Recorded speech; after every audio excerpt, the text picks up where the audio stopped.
They say a woman's breaking point comes when the world watches her fall. For Elena Moretti, that moment arrived on a sun-drenched Florence street when her ex-husband's cruel laughter echoed off ancient stone walls. Too fat, worthless. His words cut deeper than any blade. The crowd gathered like vultures, feeding on her humiliation. But what her tormentor didn't know was that the slight curve beneath her dress held a secret: twins. And what no one suspected was that their father stood watching from the shadows, a man whose name alone could silence entire cities. If you're ready to witness how one woman's darkest moment became her greatest transformation, stay with me until the end. And when you do, hit that like button and drop a comment telling me what city you're watching from. I want to see how far Elena's story travels across the world. Quote, "The morning sun painted Florence in shades of gold and amber, transforming the ancient city into something from a Renaissance painting. Tourists meandered through the Piazza della Signoria, cameras clicking, gelato melting in their hands, completely unaware that just 3 blocks away, a woman's entire world was about to shatter in the most public way imaginable. Elena Moretti stood frozen on the cobblestone street, her shopping bag slipping from trembling fingers. The fresh vegetables she'd bought at the market scattered across the ground, tomatoes rolling into the gutter, herbs crushed beneath careless feet. But she barely noticed. Her entire focus had narrowed to the man striding toward her with purposeful malice: Marco Russo, her ex-husband. The man who'd spent 5 years systematically destroying her self-worth before she'd finally found the courage to leave. "Well, well," Marco's voice carried across the street, loud enough to turn heads. "Look what we have here, still waddling around Florence like you own the place, Elena?" She wanted to move, to turn and walk away with whatever dignity she could salvage. But her legs had turned to stone. 3 months. It had been 3 months since the divorce was finalized. 3 months since she'd last seen his face. She'd hoped it would be forever. "I'm just shopping, Marco." Her voice came out steadier than she felt. "Please, just let me pass." But Marco wasn't alone. He never was anymore. The woman clinging to his arm was young, barely 22, Elena guessed, with platinum blonde hair and a dress that cost more than Elena used to make in a month. This was Alessia, the woman Marco had been seeing for the last year of their marriage, the woman he'd sworn meant nothing. "Shopping?" Marco's laugh was harsh, designed to wound. "For what?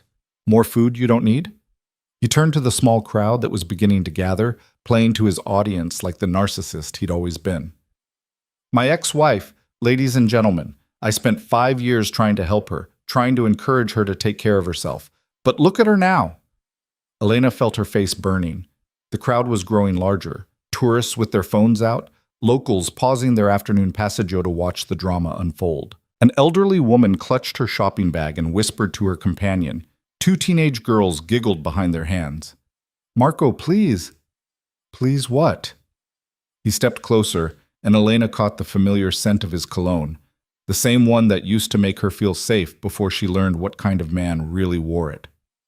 "Please stop telling the truth. You've let yourself go, Elena. You were never exactly a prize, but at least you used to try. Now look at you, getting fatter every day, hiding behind those shapeless dresses like anyone wants to see what's underneath." The words hit like physical blows. Elena's hand instinctively moved to her stomach, to the small swell that was just beginning to show. At 13 weeks pregnant, most people wouldn't notice unless they were looking. But she noticed. She noticed every change, every flutter, every reminder that her body was no longer just her own. "You're pathetic," Marco continued, warming to his theme. Alessia giggled beside him, her perfectly manicured nails digging into his arm like a cat marking territory. "I wasted the best years of my life on you. Do you know what a relief it was when you finally signed those papers? Like being released from prison." "That's enough." Elena's voice was barely a whisper, but something in her tone made Marco pause. For just a second, she saw a flash of the man she'd once loved, or thought she'd loved. Young, charming, full of promises about the life they'd build together. Then his face hardened again. "Enough? I've barely started. You want to know what everyone's really thinking?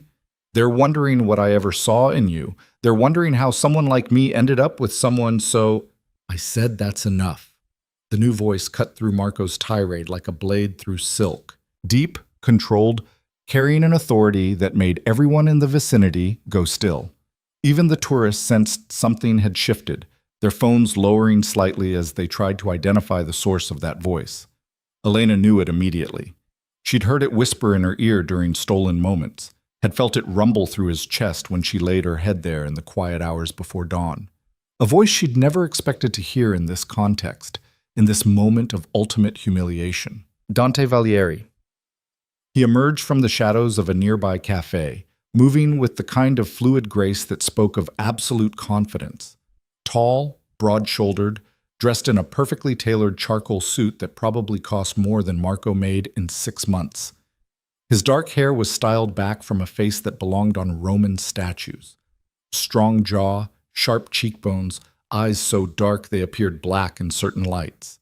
But it wasn't his appearance that made the crowd unconsciously step back. It was something else, something that radiated from him like heat from a forge. Power. The kind that didn't need to announce itself because everyone could feel it in their bones. Elena's breath caught. What was he doing here? They'd been so careful, meeting in private, away from prying eyes. Dante's world and hers weren't meant to intersect like this, in broad daylight, in front of dozens of witnesses. Marco, oblivious as always to anything that didn't directly concern him, barely glanced at the newcomer. This is a private conversation. Move along. The corner of Dante's mouth twitched, not quite a smile, more like the expression a wolf might make before deciding whether something was prey or simply an annoyance. Private? You're shouting insults at a woman in the middle of a public street. That's many things, but private isn't one of them. Who the hell are you?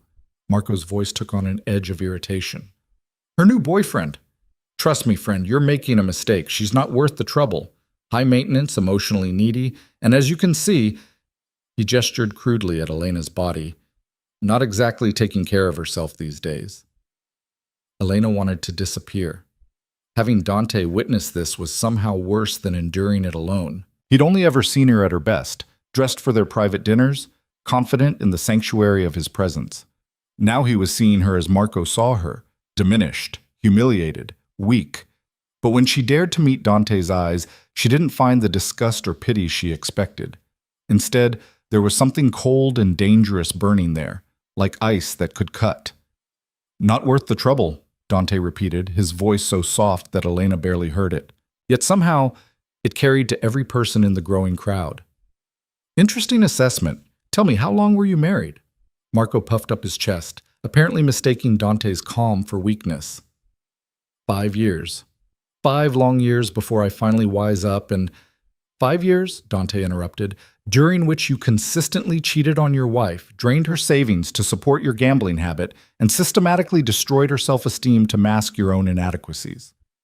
The crowd went silent. Marco's face turned an interesting shade of purple. How dare you? You don't know anything about our marriage. I know enough. Dante took a step forward. Just one step, but something about it made Marco retreat. I know that you're a small man who found a good woman and spent years trying to break her because her strength made you feel weak. I know that you're now parading your mistress around like a trophy, hoping it will fill whatever empty space exists where your character should be. Alessia made a small sound of protest, but Marco silenced her with a look. His attention was fixed entirely on Dante now, and Elena could see the exact moment when recognition flickered in his eyes. She watched it happen in stages. First, the careful study of Dante's face, trying to place where he'd seen it before. Then, the subtle widening of his eyes as memory connected with reality. Finally, the complete draining of color from his cheeks as understanding crashed over him. Dante Valieri. The Dante Valieri. Elena had seen that same progression of realization before. It was what happened when people in Florence, in all of Tuscany, really, recognized who Dante was. Not just a wealthy businessman, though he was certainly that. Not just a powerful man, though power surrounded him like a cloak. Dante Valieri was the kind of man who appeared in whispered conversations and careful euphemisms. The kind of man whose name alone could open doors or close them permanently. You... Marco's voice cracked. You're... Yes. Dante's tone was almost bored. Now that we've established that, let's discuss why you think it's acceptable to publicly humiliate the mother of my children. The words dropped into the sudden silence like stones into still water. Elena felt the impact ripple through her entire body. My children. He'd said it. Here, now, in front of everyone. The crowd's reaction was immediate. Phones that had lowered rose again, cameras focusing, fingers probably already typing furious messages to friends. This was the kind of gossip that would spread through Florence like wildfire. Dante Valieri, the city's most eligible and dangerous bachelor, claiming paternity of Elena Moretti's baby. Except Dante had said children, plural.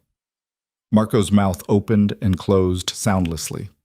Alessia had gone completely still, her grip on his arm loosening as self-preservation kicked in. Even she, young and sheltered as she appeared, knew better than to stand too close when Dante Valieri's attention turned cold. That's not, Marco stammered, his earlier bravado evaporating. She never said, why would she tell you anything? Dante's voice could have cut glass. You lost the right to know about her life the moment you chose to betray her trust. The moment you made her feel small. The moment you decided that your own insecurities mattered more than her happiness. He moved closer to Elena, and she felt his hand settle on her lower back, a gesture of protection, of claiming, of comfort all at once. The touch sent warmth through her despite the sick churning in her stomach. But I'm curious, Dante continued, his attention still fixed on Marco like a predator studying prey. What exactly did you hope to accomplish here? Did you think humiliating her would make you feel like more of a man? Did you believe that tearing her down would somehow elevate you? Marco's eyes darted around, looking for escape routes, for allies, for anything that might save him from the corner he'd talked himself into. I didn't know she was... if I'd known she was with you. So you only show respect when a woman belongs to someone powerful enough to make you afraid? Dante's question was razor sharp. That tells me everything I need to know about your character, or lack thereof. Elena wanted to speak, to stop this before it escalated further, but her throat had closed up. She could feel the weight of dozens of eyes on her, hear the whispered conversation spreading through the crowd like a virus. Her secret, the pregnancy she'd been so carefully hiding, the relationship she and Dante had kept private for months, was now public knowledge. There was no taking it back. Dante, she managed to whisper, her hand finding his arm. Please, let's just go. But Dante wasn't finished. His hand tightened slightly on her back, reassuring, before he addressed Marco again. You're going to do something for me. Right now, in front of all these witnesses. Marco swallowed hard. What? You're going to apologize to Elena, sincerely, for every cruel word you've ever spoken to her, for every time you made her feel less than she is, for every wound you inflicted on her confidence and her heart. You can't be serious. I'm completely serious. Dante's voice dropped even lower, and Elena felt the subtle shift in his posture that meant he was done being patient. And if you're thinking of refusing, let me be very clear about the consequences. I have the power to make your life very uncomfortable in this city. Your job at the bank? How secure do you think that is when I make a single phone call? Your apartment in Oltrarno, who do you think owns the building? That car you're so proud of? The one you bought with money from your wife's savings? I could have it towed within the hour. The blood had completely drained from Marco's face now. Alessia had taken a full step back, her designer purse clutched to her chest like a shield. Around them, the crowd watched with the kind of horrified fascination usually reserved for car accidents. This is insane, Marco tried weakly. You can't just... I can. Dante's tone was final. And I will. Unless you do exactly what I'm telling you to do. Apologize. Now. Elena watched her ex-husband struggle with the decision. She could see the war playing out across his face. Pride versus self-preservation, ego versus survival instinct. For a long moment, she thought he might actually refuse, might let his arrogance override his common sense. Then, slowly, reluctantly, Marco turned to face her. His jaw was clenched so tight she could see the muscle jumping, and his eyes held fury and humiliation in equal measure. But when he spoke, his voice was steady. I apologize, Elena, for today and for how I treated you during our marriage. The words were clearly painful for him, each syllable dragged out like a tooth being pulled. But Dante wasn't satisfied. That's not good enough, he said quietly. Tell her what you're sorry for, specifically. Marco's hands curled into fists at his sides, but he complied. I'm sorry for criticizing your appearance, for making you feel worthless, for cheating on you and then making you think it was your fault, for taking your money and your trust and throwing both away."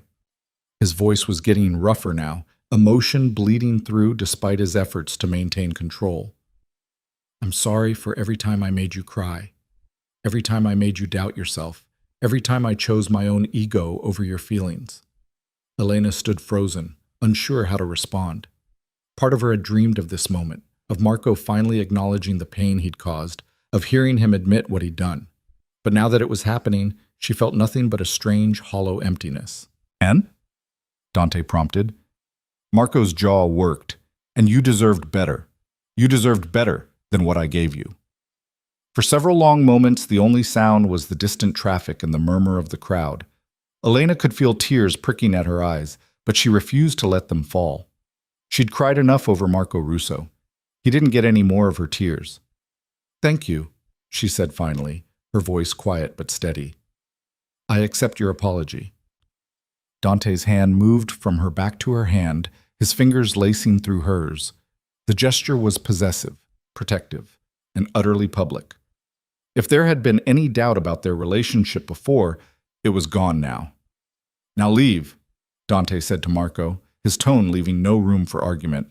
"And if I hear that you've so much as spoken Elena's name in anything but the most respectful terms, if I catch even a whisper of you bad-mouthing her or spreading rumors about her, you will discover exactly how uncomfortable I can make your life." "Are we clear?" Marco nodded jerkily. "Crystal." "Then go." Elena watched as her ex-husband turned and walked away. Alessia hurrying to catch up with him, her heels clicking frantically against the cobblestones. The crowd began to disperse, though she could see phones still out, still recording, still capturing this moment that would probably be all over social media within the hour. When they were finally alone, or as alone as anyone could be on a Florence street, Dante turned to her. His expression had softened, the cold authority replaced with something warmer, more concerned. "Are you all right?" Elena laughed, but it came out shaky. "I don't know. Ask me in a few hours when I've processed what just happened." "I'm sorry." His thumb traced circles on the back of her hand. "I didn't plan to announce it like that. But when I heard what he was saying to you, when I saw the way he was treating you, you couldn't help yourself," Elena finished. "I know. That's very you." They stood there for a moment, just looking at each other. Elena was acutely aware of the curious glances still being thrown their way, of the whispers that would follow her now wherever she went in the city. Her private life had just become public property, and there was no undoing it. "We need to talk," Dante said finally. "Really talk. There are things we should discuss, things I should have said before now."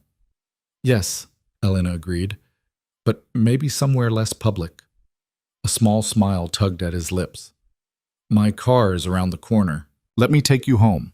Or," he hesitated slightly, "you could come to the villa, if you're comfortable with that."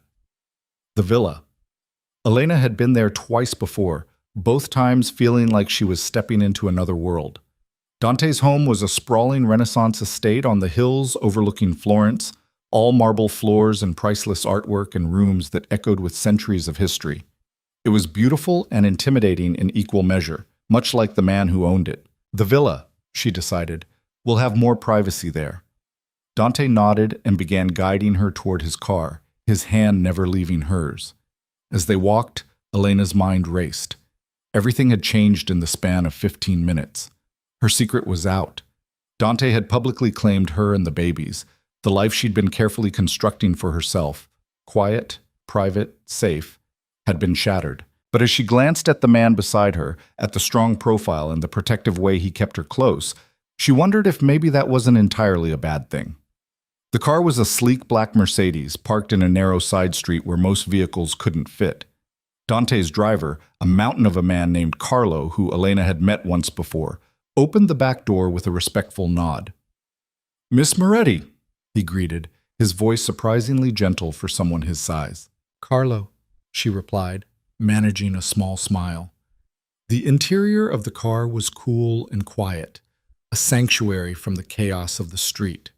As soon as the door closed behind them, Elena felt some of the tension leave her shoulders. Dante gave Carlo an address, the villa, and then raised the privacy screen, cocooning them in their own private world. "Talk to me," Dante said, turning to face her fully. "Tell me what you're thinking." Where did she even start? Elena took a breath, trying to organize the storm of thoughts and emotions swirling through her mind. "I'm thinking," she said slowly, "that in the span of 15 minutes, you turned my entire life upside down." Dante's expression flickered with something that might have been regret. "I know, and I'm sorry for that. But Elena, I'm not sorry for claiming you, for making it clear that you're under my protection, because you are, whether the world knows it or not." "But now the world does know," Elena pointed out. "Now everyone knows that I'm pregnant with your babies. Now I'm going to be watched, talked about, gossiped over. People are going to wonder who I am, how I landed someone like you, what I could possibly offer that—" "Stop!" Dante's hand came up to cup her face, his thumb brushing away a tear she hadn't realized had fallen. "Stop diminishing yourself. Stop letting Marco's poison continue to affect how you see yourself."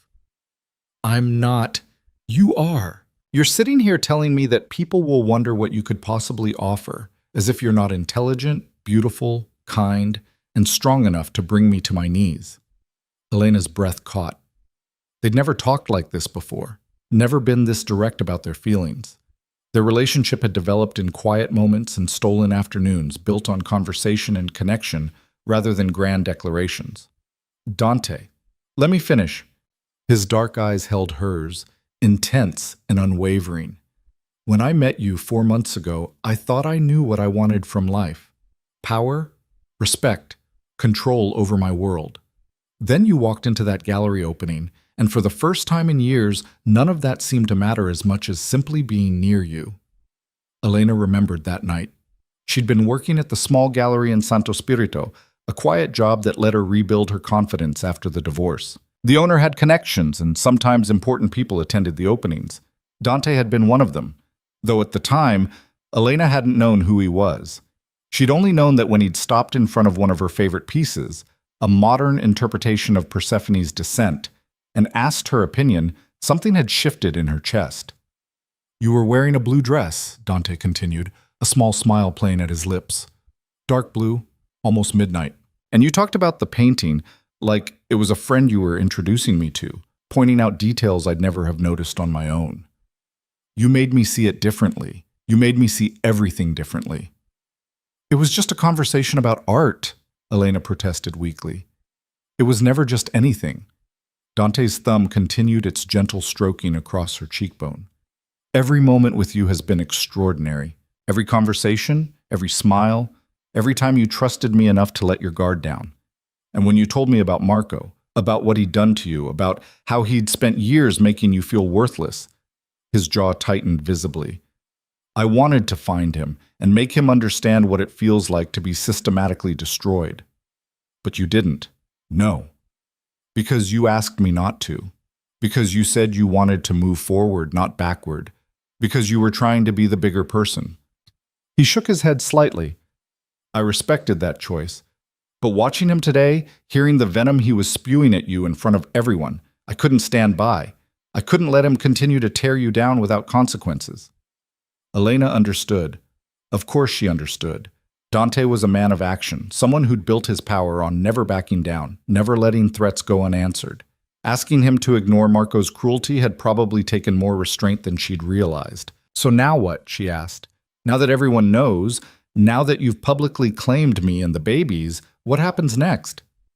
Dante was quiet for a moment, his hand dropping from her face to find hers again. "That depends on you, on what you want, on what you're comfortable with." "I don't understand." "Elena, I need you to hear what I'm about to say." His voice was serious, almost solemn. "I didn't plan to tell the world about us today. I hadn't thought through the implications, the attention it would bring you. But now that it's done, I want you to know that I meant every word. You are carrying my children, and that makes you one of the most important people in my world. I will protect you, support you, give you anything you need, but I also need to know what you want from this, from us." The question hung between them, heavy with implications. What did she want? A month ago, She might have said she wanted to raise her children alone, to prove to herself and the world that she didn't need a man to be complete. But that was before Marco's public humiliation, before Dante's fierce defense, before the reality of just how complicated her life was about to become. I want, she started, then stopped, searching for the right words. I want my children to grow up safe, loved, protected. I want them to see a relationship built on respect, not criticism, on partnership, not power games. And you think I can give you that? Elena met his eyes. I think you already have. These past 4 months, you've shown me what it feels like to be valued, to have my opinions matter, my feelings considered. You've never made me feel less than, never used your power to diminish me. Even now, you're asking what I want instead of telling me what will happen. Because what you want matters more than what I want, Dante said simply. Always. The car slowed and Elena glanced out the window to see the familiar gates of the villa coming into view.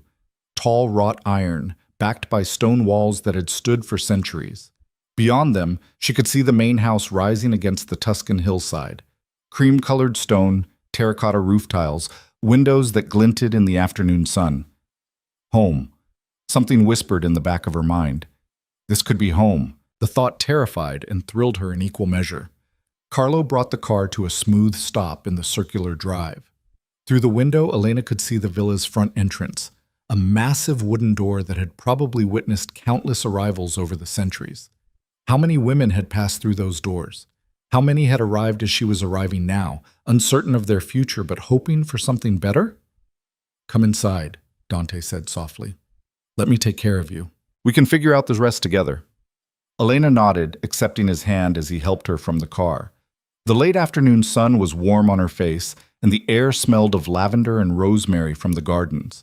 It was beautiful here, peaceful in a way that the city never was. Inside, the villa was cool and quiet. Their footsteps echoed on marble floors, past rooms filled with furniture that belonged in museums. But Dante didn't take her to any of the formal rooms. Instead, he led her upstairs to a private sitting area she'd never seen before. A cozy space with comfortable chairs, built-in bookshelves, and windows overlooking the gardens. This is my favorite room in the house, he explained, guiding her to one of the chairs. It's where I come when I want to think, to be away from everything else. He was sharing something private, Elena realized, letting her into a space that was his sanctuary. The gesture touched her more than he probably knew. Sit, he urged. I'll get you some water. Have you eaten today? I was at the market, Elena reminded him. Before everything went to hell, Dante finished grimly. I'll have Maria prepare something light. You need to eat, especially now. He disappeared before she could protest, leaving Elena alone with her thoughts. She settled into the chair, her hands instinctively moving to her stomach. Twins. 2 tiny lives growing inside her, completely unaware of the drama their existence had caused. I'm sorry, she whispered to them. I'm sorry your introduction to the world was so chaotic, but I promise, I'll protect you. I'll make sure you grow up knowing you're loved and wanted and valued. They already know that. Elena looked up to find Dante standing in the doorway, a glass of water in his hand and an expression of such tenderness on his face that it made her chest ache. How could you possibly know that? She asked as he handed her the glass. Because they have you as their mother. He pulled up a chair beside hers, close enough that their knees touched. Because even when you were terrified and unsure, even when Marco was tearing you down in front of everyone, your first instinct was to protect them. I saw it, the way your hand moved to shield your stomach, the way you positioned your body. You're already fighting for them. Elena took a sip of water, letting his words settle over her. I found out I was pregnant 3 weeks ago. I've been trying to figure out how to tell you, when to tell you, if I should tell you at all. Why wouldn't you tell me? Because... She set the glass down carefully, gathering her courage. Because I know who you are, Dante. What you are. And I worried that bringing children into your world, into your life, might put them in danger. There. She'd said it. The fear that had been eating at her since the moment she'd seen those 2 positive pregnancy tests, since she'd heard the word twins from her doctor's lips. Dante was silent for a long moment. When he finally spoke, his voice was measured, careful. You're right to worry. My world isn't safe, not in the way that most people understand safety. There are risks, dangers that come with my name and my position. Elena's heart sank, but he continued. But Elena, there are also protections, resources. People loyal to me who would die before letting harm come to anyone under my care. And these children, our children, they will have everything I can give them. Not just money or material things, but safety, education, opportunities. They will never want for anything. Except maybe a normal life, Elena said quietly. Normal is overrated. Dante's lips quirked slightly. Normal is what you had with Marco, and look where that got you. I'm offering you something different. Not perfect, not without complications, but built on honesty and respect. He had a point. Her normal marriage had been a disaster. Maybe it was time to stop being afraid of extraordinary. So what exactly are you offering? Elena asked, needing to hear him say it clearly. Dante took her hands in his dark eyes serious. I'm offering you protection. A home here, in the villa, where you and the children will be safe. Financial security, you'll never have to worry about money again. My name and my resources to ensure our children have every advantage. He paused. And if you want it, I'm offering you me. Not just as the father of your children, but as a partner, as someone who wants to build a life with you. Elena's breath caught. Dante, I know it's fast, he continued. I know we haven't known each other that long, and maybe you need more time to be sure. But I've spent my entire adult life making quick decisions based on instinct, and my instinct about you has never been wrong. From the moment we met, I knew you were different, special. And now that you're carrying my children, now that the world knows you're mine, I want to make it official. Official how? However you want. His thumbs traced patterns on the backs of her hands. We can take it slow, let you move into one of the guest suites while we figure things out. Or we can be honest about what this is, about what we both want, and move forward together. It's your choice. Elena looked at him, really looked at him. At the man who'd defended her in the street, who'd forced her ex-husband to apologize, who was now offering her everything he had. There was something almost vulnerable in his expression, a crack in the armor that he showed the world. He was afraid, she realized, afraid that she'd say no, that she'd walk away, that she'd choose the uncertainty of independence over the complications of his world. I don't need time, she heard herself say. I've spent enough of my life being afraid, being cautious, trying to make safe choices. And where did it get me? Married to a man who despised me, hiding from the world, terrified of taking up space. Elena, you make me feel brave, she continued, the words flowing now like they'd been dammed up too long. When I'm with you, I remember who I was before Marco, before the criticism and the gaslighting and the constant feeling that I wasn't good enough. You see me, Dante, really see me. And I see you too, not just the power and the danger, but the man underneath who brings me coffee exactly how I like it and asks about my opinion on art and holds me like I'm something precious. Dante's grip on her hands tightened. Is that a yes? It's a yes to trying, to seeing where this goes, to trusting that maybe, just maybe, this could actually work. The smile that broke across his face was like sunshine after a storm, bright, warm, transformative. Before Elena could say anything else, he was pulling her into his arms, careful of her stomach, holding her close enough that she could feel his heartbeat. You won't regret this, he murmured against her hair. I swear to you, Elena, I will spend every day proving that you made the right choice. Elena closed her eyes, letting herself sink into his embrace. Outside the window, the sun was beginning its descent toward the horizon, painting the Tuscan hills in shades of gold and rose. Somewhere in Florence, Marco was probably nursing his wounded pride and planning how to spin the day's events in his favor. Somewhere, people were gossiping about the gallery girl who'd somehow captured Dante Valieri's attention. But here, in this quiet room with this extraordinary man, Elena felt something she hadn't felt in years. Safe, valued, home. Tell me about them, Dante said suddenly, his hand moving to rest gently on her stomach.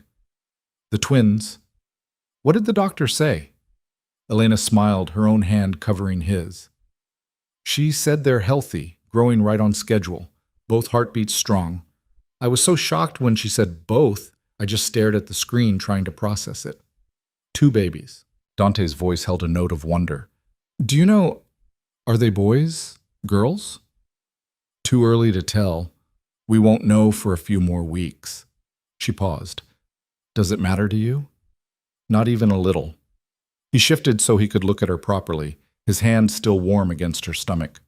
Boys, girls, one of each. I'll love them because they're ours. Because they're part of you. The words settled into Elena's chest, warm and reassuring. This was real. This was happening. She was going to be a mother, Dante was going to be a father, and somehow, impossibly, they were going to figure it out together. There's something else, Elena said hesitantly. Something I haven't told anyone yet. What is it? I'm terrified. The admission came out in a rush. I'm terrified that I won't be a good mother, that I won't know what to do, that I'll mess them up somehow. I'm terrified that your world will be too dangerous for them, that I won't be strong enough to protect them. I'm terrified that— Stop, Dante interrupted gently. Elena, every parent is terrified. It's natural, especially with your first children. But you're not alone in this. We'll figure it out together, make mistakes together, learn together. And as for my world— His jaw tightened slightly.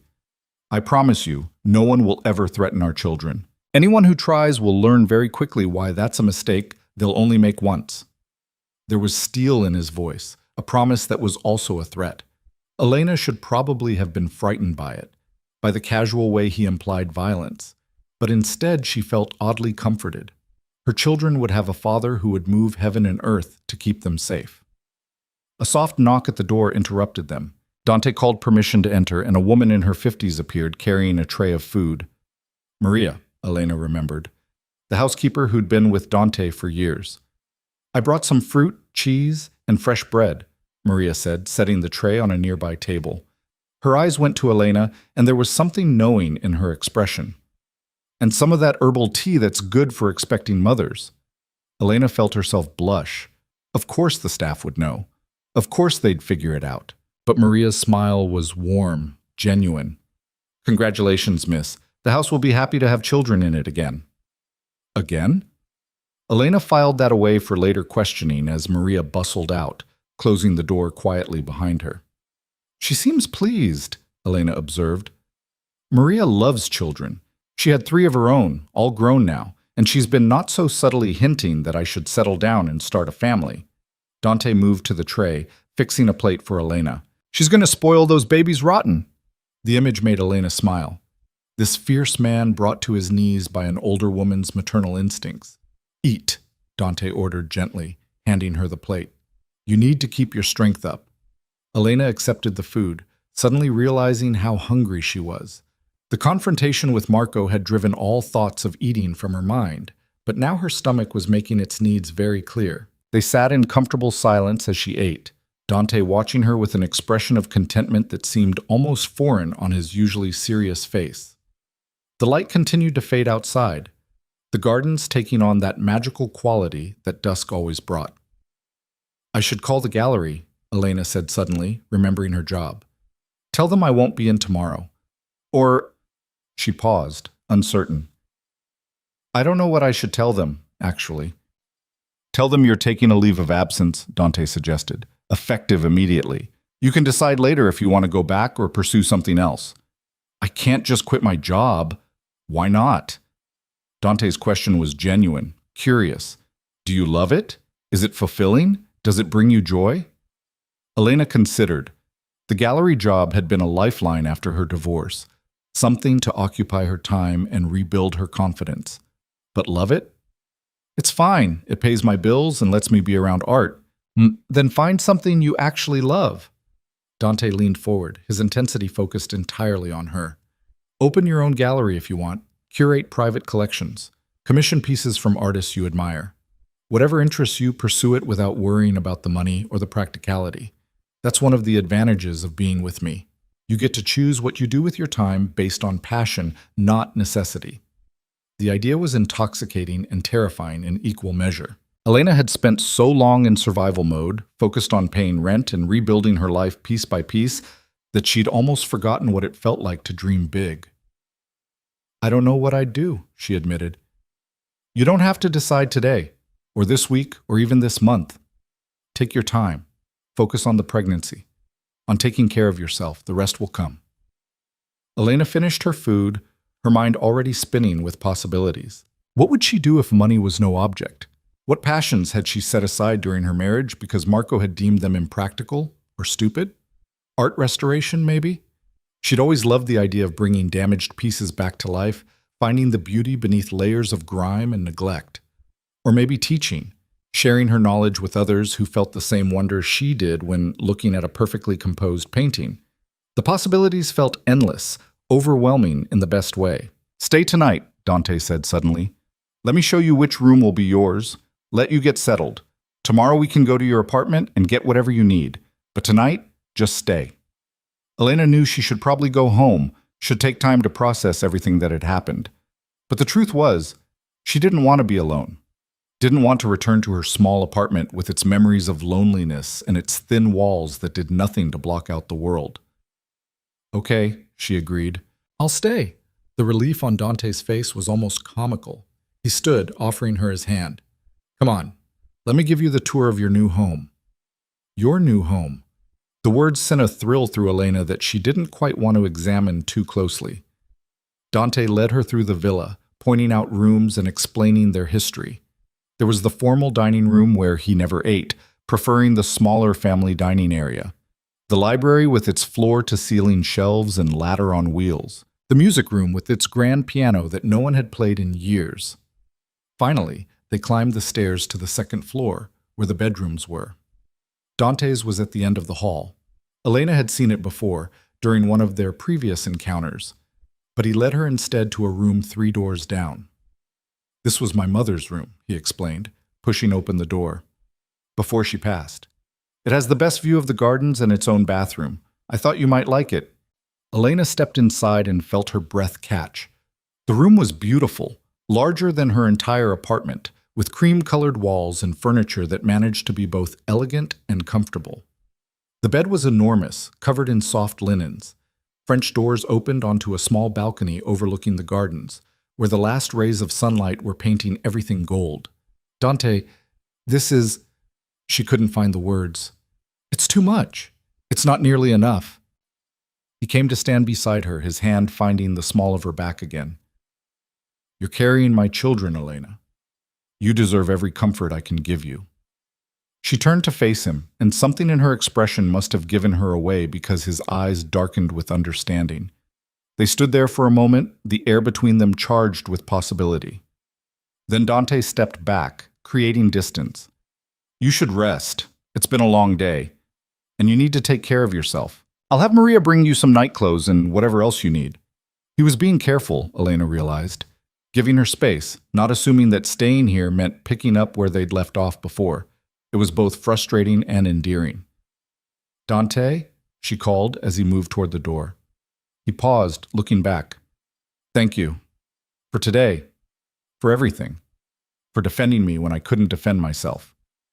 Something flickered in his expression. Satisfaction, maybe, or vindication. "I'll always defend you, Elena. That's what it means to be mine. You're under my protection now, and I take that very seriously." After he left, Elena moved to the French doors and stepped out onto the balcony. The night air was cool against her skin, carrying the scent of jasmine from the gardens below. She could see the lights of Florence in the distance, a sprawl of civilization that seemed very far away from the quiet sanctuary of the villa. Somewhere in that city, Marco was probably spinning the day's events into a story that painted him as the victim. Somewhere, people were talking about her, speculating about how she'd landed Dante Valieri, questioning whether she was good enough, smart enough, special enough to hold his attention. But here, in this beautiful room that had once belonged to Dante's mother, Elena felt a strange sense of peace settling over her. She'd spent so long trying to be small, trying to fade into the background, trying to make herself acceptable to a man who would never be satisfied. Maybe it was time to stop shrinking. Maybe it was time to step into the extraordinary life that was being offered and see where it led. Her hands moved to her stomach again, to the tiny lives growing there. "Your father is a complicated man," she whispered to them. "Powerful and dangerous and probably a little bit crazy. But he's also kind and protective, and when he looks at me, I feel like I matter. I feel like I'm worth something." The twins, of course, didn't respond, but Elena imagined she could feel them anyway, small presences that had already changed her entire world without even being born yet. A soft knock interrupted her thoughts. Maria entered with an armful of clothing, soft cotton nightgowns, a robe, even some comfortable day clothes. "I took the liberty," Maria said, laying everything out on the bed. "These should fit well enough for tonight. Tomorrow we can get you properly sorted." "Thank you, Maria." Elena meant it sincerely. The older woman paused in the doorway, her expression maternal. "He's a good man, you know. Hard sometimes, but good. And the way he looks at you—" She shook her head with a small smile. "I've known Dante since he was a boy, and I've never seen him look at anyone the way he looks at you." After Maria left, Elena changed into one of the nightgowns and climbed into the massive bed. The sheets were soft against her skin, the mattress perfectly comfortable. Through the open French doors, she could hear the night sounds of the Tuscan countryside. Crickets, the distant hoot of an owl, the rustle of wind through the gardens. She should probably be more worried about everything that had happened today. About the public exposure, the gossip that would follow, the complications of tying her life to someone like Dante. But instead, she felt something she hadn't experienced in years. Hope. Hope that maybe, just maybe, this extraordinary man with his complicated world and his fierce protection could give her and her children something she'd stopped believing in. A real family, a real home, a real future built on respect and care rather than criticism and contempt. Outside her window, the Tuscan night deepened, wrapping the villa in its gentle embrace. And inside, Elena Moretti, former wife, future mother, and now under the protection of Florence's most powerful man, finally allowed herself to believe that perhaps her story wasn't ending in humiliation on that crowded street. Perhaps instead it was just beginning. Elena woke to sunlight streaming through the French doors and the disorienting sensation of not knowing where she was. For a moment she lay still, her mind piecing together fragments, soft sheets, the distant sound of birds, air that smelled like lavender instead of the exhaust fumes that usually drifted through her apartment window. Then memory crashed back. Marco. The confrontation. Dante's fierce defense. The villa. She sat up slowly, one hand moving instinctively to her stomach. Still flat enough that strangers wouldn't notice, but she knew. 13 weeks and 3 days. 2 tiny heartbeats that had already upended her entire existence. A soft knock preceded Maria's entrance, the housekeeper carrying a breakfast tray that looked like something from a magazine spread. "Good morning, Miss Moretti. I hope you slept well." Maria set the tray on a small table near the balcony. "Mr. Valieri asked me to let you know he had business in the city this morning, but he'll return by noon. He said to take your time, enjoy breakfast, and that Carlo will drive you anywhere you need to go." Elena blinked at the array of food: fresh fruit, pastries, yogurt, soft-boiled eggs, fresh squeezed orange juice. "This is too much." "Nonsense, you're eating for 3 now." Maria's smile was warm. "And between you and me, it does my heart good to have someone to cook for again. Mr. Valieri barely eats anything unless I stand over him." After Maria left, Elena moved to the balcony with her breakfast. The view was breathtaking in the morning light. Gardens stretching toward the hills, cypress trees standing like sentinels, the red roofs of Florence visible in the distance. It was the kind of beauty that belonged in paintings, not real life. Her phone buzzed, shattering the peace. Elena had left it in her purse overnight, and now she pulled it out with trepidation. 47 missed calls, over 100 text messages. Her social media notifications had exploded. With a sinking feeling, Elena opened Instagram. The top post on her feed was from a gossip account she'd never followed before. Dante Valieri's secret baby mama revealed. Below it, a grainy photo of her and Dante on the street yesterday, his hand protective on her back. The comments were a mix of curiosity, jealousy, and outright cruelty. Who even is she? She doesn't look like his type at all. Probably trapped him with the pregnancy. I heard she's a nobody who worked at some gallery. She's not even that pretty. What does he see in her? Elena's hand shook as she scrolled. More photos, more speculation, more strangers picking apart her appearance and her life. Someone had even dug up her wedding photo with Marco, posting it alongside yesterday's confrontation with the caption, From one man to another, Elena Moretti knows how to land on her feet. She set the phone down, her appetite vanishing. This was what Dante had tried to warn her about. This was the price of being connected to someone powerful. Every aspect of her life would become public property, subject to commentary and judgment from people who knew nothing about her. I thought I might find you out here. Elena jumped, turning to find Dante standing in the doorway. He'd changed from yesterday's suit into dark jeans and a white shirt, sleeves rolled up to reveal strong forearms. He looked casual, approachable, nothing like the terrifying figure who'd made Marco kneel. "You're back early," she said, trying to keep her voice steady. Dante's eyes went to her phone, then to her face, reading her expression with unsettling accuracy. "You've been reading about yourself." It wasn't a question. Elena nodded. He crossed to her, taking her hands and pulling her to her feet. "Let me see." "Dante, it's fine. I knew there would be—" "Let me see," he repeated, his voice gentle but firm. Elena handed over her phone, watching his face as he scrolled through the posts. His expression darkened with each comment, jaw tightening, that dangerous cold settling over his features. "These people don't know you, Basishi," he said finally, handing the phone back. "They don't know your kindness, your intelligence, your strength. They see a photo and make judgments based on nothing but their own insecurities. They're not wrong, though," Elena heard herself say. "I'm not your type. I'm not glamorous or sophisticated. I'm just—" "You're the woman I chose," Dante interrupted. "The woman carrying my children. The woman I defended yesterday because watching someone hurt you was unbearable. That makes you exactly my type." He cupped her face, forcing her to meet his eyes. "Elena, I need you to understand something. The gossip, the commentary, the strangers picking apart your life, it comes with my world. I can't change that. But I can promise you that anyone who crosses the line from gossip to actual threat will regret it. And I can remind you every single day, if necessary, that their opinions mean nothing compared to what I know to be true. Which is that you're extraordinary, that you walked into my life and changed everything, that you're going to be an incredible mother to our children."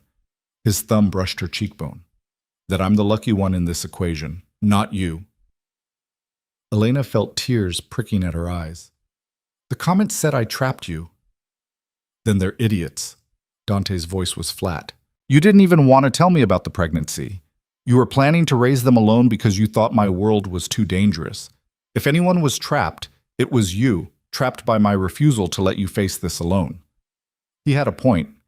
Elena managed a small laugh. "You do have a habit of making decisions and expecting people to go along with them. It's worked well for me so far." The corner of his mouth quirked. "Though you're welcome to push back any time. I find it refreshing when people aren't afraid of me." "I'm afraid of you sometimes," Elena admitted. "Not that you'd hurt me, but that I'll wake up and realize this is all too good to be true. That I'll do something to mess it up, to prove all those commenters right." Dante pulled her closer, careful of the space between them. "You won't. And even if you did, even if you made every mistake possible, I'd still choose you. Because this isn't about perfection, Elena. It's about partnership, about building something together." A comfortable silence settled between them, broken only by birdsong from the gardens. Elena rested her head against his chest, feeling his heartbeat steady beneath her ear. "I need to go to my apartment today," she said finally. "Get some clothes, my things, figure out what to do about my lease. Carlo can take you, or I can, if you want company." "Come with me," Elena decided. She wanted him there, wanted the buffer of his presence, when she faced the small space that had been her sanctuary after the divorce. It would feel different now, she knew. Smaller, less like home, and more like a way station she'd already left behind. An hour later, they were in the Mercedes, Carlo navigating Florence's narrow streets with practiced ease. Elena watched the city pass by. Tourists already crowding the Duomo, locals hurrying to work, street vendors setting up their carts. Normal life, continuing as if nothing had changed. But everything had changed. She could feel it in the way people's eyes lingered on the car, in the whispers that followed them when they'd stopped at a traffic light. Someone had recognized the vehicle, or recognized Dante through the tinted windows. Her apartment was in a quiet neighborhood near Santa Croce, a fourth-floor walk-up in a building that had probably been standing since the Renaissance. Elena had loved it when she'd first moved in. Loved the creaky floors and the view of terracotta roofs, the way the afternoon light slanted through the windows. Now, climbing the stairs with Dante behind her, it felt shabby, small, the kind of place that belonged to a different version of herself. "It's not much," she said as she unlocked the door, suddenly self-conscious. Dante stepped inside, his eyes moving over the single room that served as bedroom, living room, and dining room. The tiny kitchen was barely an alcove. The bathroom was through a door so narrow he'd probably have to turn sideways to fit through it. But his expression when he looked at her held no judgment. "You made this place yours. I can see you in every detail." It was true. Her small collection of art books lined a makeshift shelf. Plants thrived on the windowsill despite her irregular watering schedule. The walls held prints of her favorite paintings: Caravaggio's dramatic lighting, Artemisia Gentileschi's fierce heroines, the dreamlike quality of pre-Raphaelite works. "I was happy here," Elena said softly. "After everything with Marco, this place felt like freedom." "You can keep it if you want."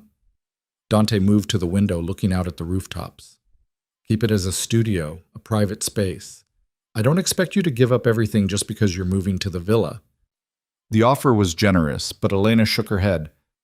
"I don't think I need it anymore. That version of me, the one who needed to prove she could survive alone, she's already moving on." She started gathering clothes, makeup, the personal items that marked a space as lived in. Dante helped silently, his large frame seeming almost comical as he carefully folded her dresses and placed them in the suitcase Carlo had brought up. "There's something I need to tell you," Elena said as she packed her books. "About Marco, about our marriage." Dante paused, a sweater in his hands. "You don't owe me explanations about your past." "I know, but I want you to understand why yesterday affected me so much. Why his words cut so deep even though I know they're not true." She sat on the bed, and Dante joined her, giving her his full attention. "When Marco and I met, I was 23. Fresh out of university, working at a museum, full of ideas about art and beauty and meaning." Elena's voice was steady, matter-of-fact. "He was charming, attentive. He pursued me relentlessly, made me feel special. Within 6 months, we were married." "What changed?" "Everything. Nothing. I don't know." Elena twisted her hands together. "It was gradual. First little comments about my appearance. 'Are you really going to wear that?' Or, 'Maybe you should skip dessert.' Then criticism of my work, my friends, my interests. He had opinions about everything I did, and somehow I always fell short." Dante's jaw tightened, but he remained silent, letting her continue. "I started changing to please him, lost weight, changed my hair, stopped seeing friends he didn't approve of. Quit my museum job because he said it didn't pay enough, took the gallery position because it was more practical. But nothing I did was ever good enough. The goalposts kept moving." "How long did this go on?" 5 years. 5 years of trying to be the woman he wanted, while he drained my savings for his gambling, slept with other women, and blamed me for his unhappiness. And the worst part? Elena's voice cracked slightly. I believed him. I actually believed that if I could just be better, prettier, more agreeable, he'd love me the way he did in the beginning. Elena, the affair with Alessia was what finally broke through the fog. I found messages on his phone, confronted him, and he didn't even try to deny it. He said it was my fault for letting myself go, for not being exciting enough, for being boring in bed. She laughed bitterly. I filed for divorce the next day, but the damage was done. Even free of him, I couldn't shake his voice in my head, telling me I was worthless. Dante was quiet for a long moment. When he finally spoke, his voice was rough with controlled anger. If I had known the extent of what he did to you, yesterday would have gone very differently. That's why I didn't tell you everything. I knew you'd want to... Elena gestured vaguely. Do something dramatic. And I was trying to move on, not get revenge. There's a difference between revenge and justice. Dante stood, pacing the small space with restless energy. He systematically destroyed your confidence, stole from you, betrayed you, and then had the audacity to publicly humiliate you months after you'd finally escaped. That's not something that should go unanswered. What are you planning to do? Dante stopped pacing, turning to face her. Nothing that will come back on you. Nothing that will make things harder for you. But Elena, I can't just let this go. Not after what he did, not after what he tried to continue doing yesterday. I don't want you to hurt him. I won't lay a hand on him. Dante's smile was cold. I don't need to. There are other ways to make someone understand they've made a grave mistake. Before Elena could respond, her phone rang. The number was unfamiliar, but something made her answer. Elena Moretti? The voice was female, professional, vaguely familiar. Yes? This is Giulia Rossini from Firenze Oggi.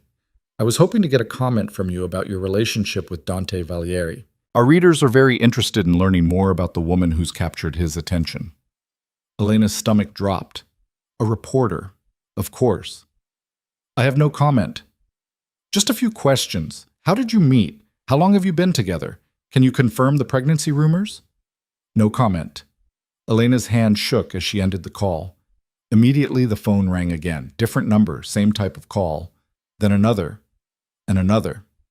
Give it to me, Dante said, holding out his hand. Elena handed over the phone, watching as he answered the next call. This is Dante Valieri. Elena Moretti will not be giving interviews or statements about our private life. Any journalist who continues to harass her will find themselves dealing with my legal team. Do I make myself clear? He ended the call and powered down the phone. That should slow them down. You can't threaten every reporter in Florence. Watch me. There was no humor in his voice. You're under my protection, Elena. That extends to protecting you from media harassment. They finished packing in silence, Elena's mind spinning. This was her life now, reporters calling, strangers speculating, every move she made potentially ending up online. The privacy she'd treasured was gone, shattered the moment Dante had claimed her on that street. I need air, she said suddenly, feeling the walls of the small apartment closing in. Can we walk for a bit before going back to the villa? Dante studied her face, then nodded. Carlo can take the bags. We'll walk. They ended up in a small park near the Arno, a quiet spot where locals brought their children to play and elderly couples fed the pigeons. Dante kept his hand on the small of Elena's back, a gesture that was becoming familiar, comforting. Talk to me, he said as they found a bench overlooking the river.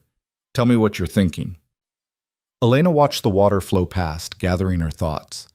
I'm thinking that 24 hours ago, I was anonymous. Nobody knew my name or cared about my life. Now I'm Dante Valieri's baby mama, and my face is all over social media. People I've never met have opinions about my worth, my appearance, my motives. And this is just the beginning. Yes, Dante agreed simply. It is. Doesn't that bother you? Knowing that we'll never have real privacy, that people will always be watching, judging, speculating? I've lived with that reality my entire adult life. It's normal to me. He turned slightly to face her. But I understand it's not normal to you, that you didn't choose this level of exposure, and if I could change that, shield you from it somehow, I would. But you can't. No, I can't. His honesty was refreshing, at least. No false promises? No pretending the situation was better than it was. What I can do is make sure you have support, security when you need it, legal protection if anyone crosses lines, and the knowledge that you don't have to face any of this alone. A young mother walked by pushing a double stroller, two identical babies sleeping peacefully. Elena watched them pass, imagining herself in a few months, trying to navigate the city with twins, dealing with the logistics of diapers and bottles and sleepless nights. Are you afraid? She asked Dante suddenly. About becoming a father?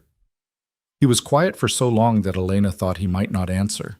Then, terrified. The admission surprised her. Dante always seemed so confident, so sure of himself and his place in the world. I grew up in a world where weakness is exploited, he continued, where showing emotion is dangerous, where trusting the wrong person can get you killed. That's not the world I want for our children, but it's the only world I know how to navigate. So we'll learn a different way together. Elena found his hand, lacing their fingers together. Neither of us knows what we're doing, but maybe that's okay. Maybe we figure it out as we go. You make it sound simple. It probably won't be. Probably be messy and complicated and full of mistakes. She managed a smile. But it's our mess, our complications, our mistakes to learn from. Dante lifted her hand to his lips, pressing a kiss to her knuckles. The gesture was old-fashioned, almost courtly, completely at odds with his dangerous reputation. "When did you get so wise?" he asked. "Somewhere between the public humiliation and the marriage proposal from a Mafia boss." Elena's tone was dry. Nothing like a little trauma to speed up personal growth. That surprised a genuine laugh out of him, the sound rich and warm. A passing couple glanced over, clearly recognizing Dante, their eyes widening before they hurried away. "See?" Elena said. "Even laughing causes a scene. Let them look, let them whisper. As long as you're beside me, I don't care what anyone else thinks." They sat in silence for a while, watching the river flow and the city go about its business.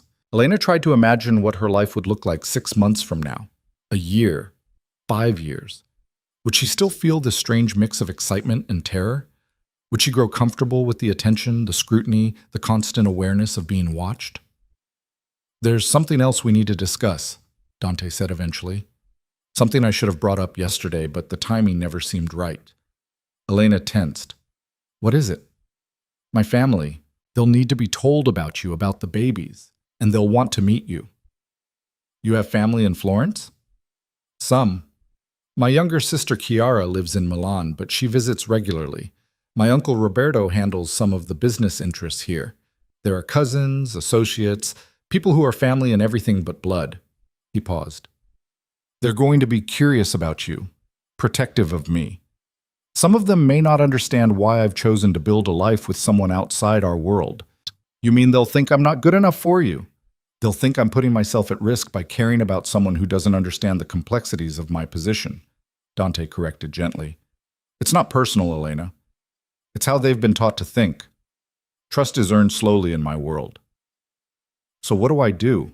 How do I prove I'm worthy of their precious Dante?" He smiled at her sarcasm. "You be yourself. You answer their questions honestly. You show them the same strength and intelligence that drew me to you in the first place. And you let me handle anyone who crosses the line from protective to disrespectful." "When do I have to meet them?" "Soon. Word is already spreading, and it's better they hear details from us than through gossip." He squeezed her hand. "But not today. Today, you've dealt with enough. Today we go back to the villa, you rest, and we pretend the outside world doesn't exist for a few hours." That sounded perfect. Elena stood, letting Dante pull her close for a moment. His arms were solid around her, his heartbeat steady against her ear. This, she thought, this feeling of safety, of being valued, this was worth navigating the complications. They walked back slowly, taking side streets to avoid the tourist crowds. Dante pointed out buildings with interesting histories, shared stories about Florence that only locals knew. It was easy to forget, in moments like these, exactly who he was, what he was capable of. He was just a man who loved his city and wanted to share it with someone special. Carlo was waiting where they'd left him, the car packed with Elena's belongings. The drive back to the villa was quiet, comfortable. Elena watched the city give way to hills, cypress trees, and vineyards. The landscape that had seemed so foreign yesterday was already beginning to feel familiar. At the villa, Maria had prepared lunch. A light pasta with fresh vegetables, crusty bread, a salad from the garden. They ate on the terrace, overlooking the view that Elena was beginning to think she could never tire of. "I need to make some calls," Dante said apologetically as they finished. "Business that can't wait. Will you be all right on your own for a few hours?" "I'll survive," Elena assured him. "I might explore the gardens, maybe read, definitely avoid looking at my phone." He smiled, pressing a kiss to her forehead before disappearing into his study. Left alone, Elena wandered through the villa, learning its rhythms and secrets. She discovered a conservatory filled with orchids, a wine cellar that probably held bottles worth more than her yearly salary, a small chapel that clearly hadn't been used in years. But it was the nursery that stopped her cold. The room was on the second floor, not far from what was now her bedroom. It was empty except for dusty furniture covered in white sheets, a crib, a rocking chair, what looked like a changing table. Clearly, this had once been a child's room. Clearly, it had been abandoned. "That was mine." Elena spun to find Dante in the doorway, his expression unreadable. "Your room?" "When I was very young, before—" He stopped, seeming to reconsider his words. It hasn't been used in almost 30 years, but I thought, perhaps, with some renovation, it could become something new, something happy. Elena moved to the window, pulling back the curtain to reveal a view of the gardens. Sunlight streamed in, illuminating dust motes dancing in the air. "It has good light," she said, "and it's close to my room, close to yours." "We could turn it into 2 rooms," Dante suggested, coming to stand beside her. "One for each baby, or keep it as one large space where they could play together. Whatever you prefer." The image formed in Elena's mind. This dusty, abandoned space transformed into a bright nursery. 2 cribs, soft rugs, toys scattered about, the sound of babies laughing. It seemed almost impossible that in 6 months, that fantasy could be reality. "I'd like them to share a room," she decided, "at least at first, so they're not alone, so they have each other." "Like you had no one." Dante's words were soft, understanding. Elena nodded. "I don't want that for them. I want them to always know they're part of something bigger than themselves, that they belong." "They will, I promise you, Elena. Our children will never doubt that they're loved and wanted and cherished." The intensity in his voice made her turn. Dante was looking at her with an expression she couldn't quite name, something fierce and protective and achingly tender all at once. "You're going to be a wonderful father," she said. "I'm going to try." He pulled her close, his hand resting on her stomach where their children grew. "Every day, I'm going to try to be worthy of them, of you." They stood like that for a long moment, in the empty nursery that would soon be full of life, wrapped in possibility and promise. Outside, the Tuscan sun continued its arc across the sky. In the city, people continued to gossip and speculate about Dante Alighieri's mysterious new love. Marco Russo probably continued to nurse his wounded pride and plot whatever petty revenge his small mind could conceive. But here, in this quiet room, with sunlight warming their skin, Elena allowed herself to believe that maybe, just maybe, everything was going to be all right. The sound of tires on gravel broke the moment. Dante tensed, his entire posture shifting in a way that reminded Elena of a predator scenting danger. "Stay here," he ordered, already moving toward the window. "What is it?" "Someone just arrived. Someone who doesn't usually come to the villa unannounced." Elena followed him to the window despite his instruction. Below, a sleek sports car had pulled into the drive, bright red, expensive, driven by someone who clearly valued making an entrance. The driver's door opened, and a woman emerged. She was stunning, late 20s, dark hair cascading in perfect waves, designer dress that probably cost more than Elena's monthly rent used to be. She moved with the kind of confidence that came from a lifetime of being beautiful and knowing it. "Who is that?" Elena asked, though something in her stomach already knew the answer wouldn't be good. Dante's jaw was tight, his eyes hard. "That's Vittoria Castellano, my ex-fiancée, and she's about to make an already complicated situation significantly worse." Elena's heart sank as she watched Vittoria Castellano stride toward the villa's entrance, with the kind of entitlement that came from someone who'd walked that path many times before. The woman moved like she owned the place, her heels clicking against the stone with sharp, decisive strikes. "You were engaged," Elena said quietly, the words not quite a question. 2 years ago, it ended badly." Dante's voice was clipped, controlled in a way that told Elena there was far more to the story than those few words revealed. "She shouldn't be here. I made it very clear when we ended things that she wasn't welcome at the villa anymore." "Maybe you should go talk to her alone," Elena suggested, even though the thought of Dante facing his beautiful ex-fiancée without her made something twist painfully in her chest. "I can stay up here, out of the way."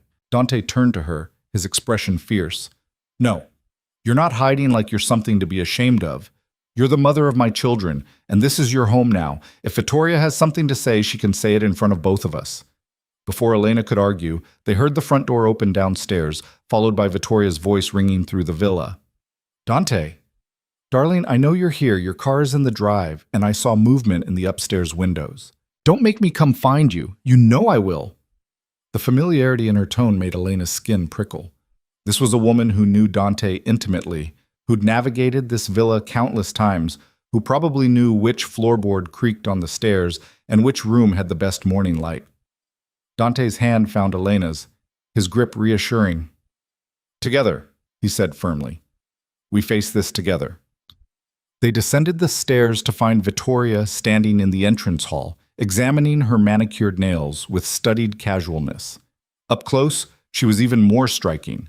Flawless olive skin, eyes the color of espresso, lips painted a perfect crimson. Everything about her screamed money, breeding, and the kind of confidence that came from never being told no. When she looked up and saw them, her eyes went immediately to Elena with an assessment so thorough and dismissive it felt like a physical blow. "So it's true," Vittoria said, her voice carrying just enough surprise to be insulting. "The great Dante Valieri, brought low by a mousy little gallery girl with a convenient pregnancy. I had to see it with my own eyes to believe it." "Vittoria!" Dante's voice was ice. "You need to leave. Now." "Oh, don't be dramatic, darling. I drove all the way from Milan when I heard the news. Surely you can spare me a few minutes of your precious time." Her eyes never left Elena. "I wanted to meet the woman who's accomplished what I couldn't, trapping you with babies. Very clever, really. I should have thought of it myself." Elena felt her face burning, but before she could respond, Dante stepped forward, positioning himself slightly in front of her. "Watch your words very carefully," he said, his tone carrying a warning that made even Vittoria pause. "Elena is my guest, and she will be treated with respect in my home. If you can't manage that, the door is behind you." Vittoria's perfect lips curved into a smile that didn't reach her eyes. "Guest? Is that what we're calling her? How charmingly diplomatic." She moved further into the hall, her gaze sweeping over the familiar surroundings. "Though I notice she's not wearing a ring. Interesting. I would have thought you'd at least make an honest woman of her before parading her around as the mother of your children. My relationship with Elena is none of your concern." "Of course it is, darling. Everything about you concerns me. We were supposed to build an empire together, remember? Unite our families, strengthen our position, then you threw it all away because I made one tiny mistake." "You slept with my business partner," Dante said flatly. "In my bed." "That's not a tiny mistake, Vittoria. That's a betrayal." Elena felt her eyebrows rise. So that was how the engagement had ended. Suddenly, Vittoria's confidence made more sense. She was someone who believed charm could smooth over anything, even infidelity. Vittoria waved a dismissive hand. "Ancient history. I was young and foolish. But we could have worked through it if you hadn't been so rigid, so unforgiving." Her eyes cut back to Elena. "Let me guess. You think you're different? You think you found the real Dante beneath all that power and control? How adorable." "Stop talking to her," Dante ordered. "In fact, stop talking altogether. Whatever you came here to say it to me." "Fine." Vittoria's mask of charm cracked slightly, revealing something harder underneath. "I came to warn you. The families are talking, Dante. They're concerned about this sudden relationship with an outsider. A nobody with no connections, no family worth mentioning, no understanding of our world. They think you're making decisions based on emotion rather than strategy. Let them think what they want. You can't just dismiss their concerns. You have responsibilities, obligations to people who've supported you for years. And now you're risking all of that for what? A woman you barely know who happened to get pregnant?" Elena had heard enough. She stepped forward, ignoring Dante's protective instinct to shield her. "You don't know anything about me or our relationship. You're making assumptions based on gossip and your own bitterness." Vittoria's laugh was sharp. "Oh, she has a voice. How refreshing. Tell me, Elena. Is it Elena, isn't it? What exactly do you bring to this relationship besides a convenient pregnancy? What value do you add to Dante's life?" The question hit all of Elena's insecurities, every doubt that had plagued her since yesterday. What did she bring to Dante's world? What could she possibly offer a man who had everything? But before the old Elena, the one Marco had spent years diminishing, could surface and make her feel small, a different voice emerged, stronger, clearer, fed up with being told she wasn't enough. "I bring myself," Elena said quietly, "my thoughts, my opinions, my art history degree that lets me have actual conversations about something other than power and money. I bring honesty, because I don't want anything from Dante except his respect and his partnership in raising our children. And I bring the one thing you clearly couldn't, loyalty." Vittoria's eyes flashed with anger, but Elena wasn't finished. "You come here talking about value and connections and family obligations, but what you're really talking about is transactions. Relationships built on what people can do for each other rather than who they are. Maybe that works in your world, but it's not the world I want for my children. And apparently it's not the world Dante wants either, or he wouldn't have chosen me. For a moment, the hall was silent, except for the ticking of an antique clock somewhere in the depths of the villa. Vittoria stared at Elena like she was seeing her for the first time, really seeing her instead of just dismissing her as an obstacle. Then she turned to Dante. You've made your choice then. You're actually serious about this. About her. Yes, Dante said simply. I am. Then you're a fool. The families won't accept her. Your Uncle Roberto certainly won't. He's already making noise about this being a distraction, about you losing focus on what matters. Elena and our children are what matter now. Vittoria's expression shifted, something like genuine hurt flickering across her perfect features. I loved you, you know. Despite everything, despite the way it ended, I did love you. Or at least I loved what we could have been together. But you loved the idea of power more, Dante said, not unkindly. You loved the status, the influence, the doors that being my wife would open. You never loved me, Vittoria. You loved what I represented. And you think she's different? Vittoria gestured at Elena. You think she won't eventually want the same things? The lifestyle, the luxury, the power that comes with your name? I think she's already proven she's different by walking away from everything she knew to protect our children from a world she thought was too dangerous. I think she's different because she was planning to raise them alone rather than trap me into a relationship I didn't want. Dante moved to stand beside Elena, his hand finding hers. And I think she's different because when I look at her, I see a partner, not a trophy. The words settled over the hall like a benediction. Vittoria studied them both, her expression unreadable.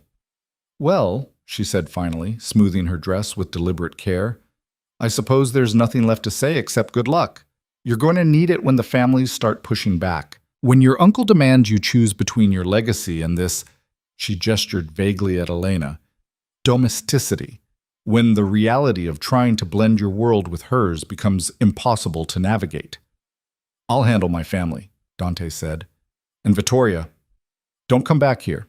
This is the last time I'm going to be polite about it. For just a second, Vittoria's composure cracked completely, revealing raw pain underneath. You really have moved on. I thought maybe, with time, you'd forgive me, that we could find our way back to each other. That was never going to happen.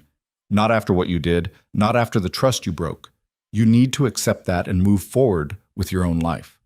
Vittoria nodded once, sharply, then turned on her heel and walked toward the door. She paused at the threshold, looking back one last time. For what it's worth, she said, her eyes on Elena, I hope you know how lucky you are. Dante doesn't give his heart easily, and he certainly doesn't forgive easily. The fact that he's willing to build a life with you, to trust you with his children, that's not something he offers lightly. Then she was gone, the door closing behind her with a solid thunk that seemed to echo through the villa.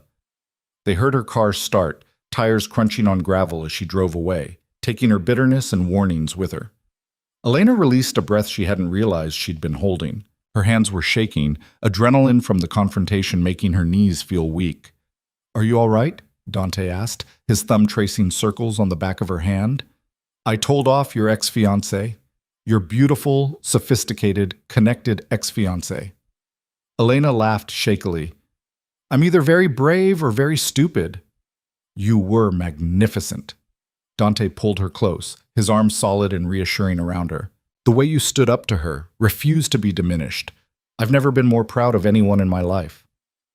She's right, though, isn't she? About your family? They're not going to be happy about this. About me. Dante pulled back enough to look at her face, his expression serious. Some of them won't be. My Uncle Roberto especially. He's old-fashioned, believes in strategic marriages and maintaining bloodlines. But Elena, their approval isn't required. Their acceptance would be nice, but it's not necessary for us to build a life together. Easy for you to say. You're used to people disapproving and not caring.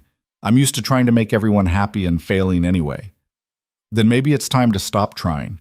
Maybe it's time to focus on what makes you happy instead of what makes other people comfortable. It sounded simple when he said it like that, but Elena knew the reality would be far more complicated. Dante's world operated on rules she didn't understand, expectations she couldn't meet, judgments she couldn't predict. Vittoria had been right about one thing: the families would push back. The question was whether Elena was strong enough to withstand that pressure. "Tell me about your uncle," she said, needing to understand what they were facing. "What should I expect when I meet him?" Dante led her to the sitting room, settling them both on a sofa that probably cost more than a car. "Roberto Valieri is my father's younger brother. When my father died, Roberto stepped in to help manage certain aspects of the business. He's smart, ruthless, and completely devoted to preserving the Valieri legacy, which doesn't include a nobody from a failed marriage with no family connections. His words, not mine. But yes, that's essentially his position. He believes I should marry someone like Vittoria, connected, sophisticated, from a family that understands our world, someone who can be an asset rather than a liability. And he's going to make his opinions very clear when he finds out about me. He already knows. I called him this morning after you fell asleep, told him about you, about the pregnancy, about my intentions." Dante's jaw tightened. "He's demanding a meeting tomorrow. He wants to meet you and assess whether you're suitable." Elena felt her stomach drop. "Assess me? Like I'm a business investment?" That's exactly how he sees it. In Roberto's world, everything is a transaction. Relationships, marriages, friendships, they all serve a purpose, advance an agenda. The idea of marrying for love is foreign to him. Did he love your aunt, his wife? She died when I was young, and honestly, I don't know if he loved her or if it was just another strategic alliance. Dante's expression was distant, remembering. My parents were different. They actually cared for each other, built something real. My father used to say that my mother was the only person who saw him as more than his position, more than his power. I think that's why her death destroyed him the way it did. It was the most Dante had shared about his parents, about his childhood. Elena filed the information away, understanding that these glimpses into his past were rare and precious. How did she die? Your mother? Cancer, aggressive, brutal, gone within 6 months of diagnosis. I was 14. His voice was carefully neutral, the way people sounded when discussing traumas they'd learned to lock away. My father never really recovered. He went through the motions, ran the businesses, maintained appearances, but the heart went out of him. He died 5 years later, officially from a heart attack, but I think he just gave up. Didn't want to keep going without her. Elena's hand found his, squeezing gently. I'm sorry, that must have been impossibly hard. It taught me that love is dangerous, that caring too much gives other people power over you.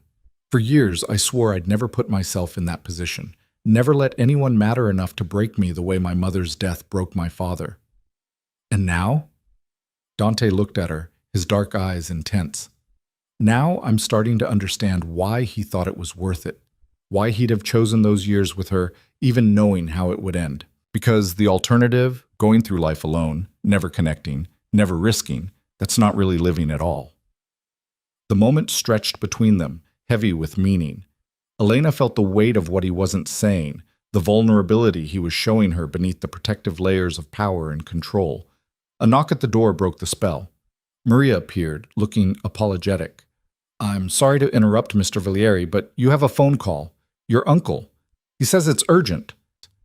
Dante's expression shuddered, the vulnerable man disappearing behind the powerful one. Tell him I'll call him back. He says it can't wait. Something about tomorrow's meeting being moved up. Maria hesitated. He sounded quite insistent.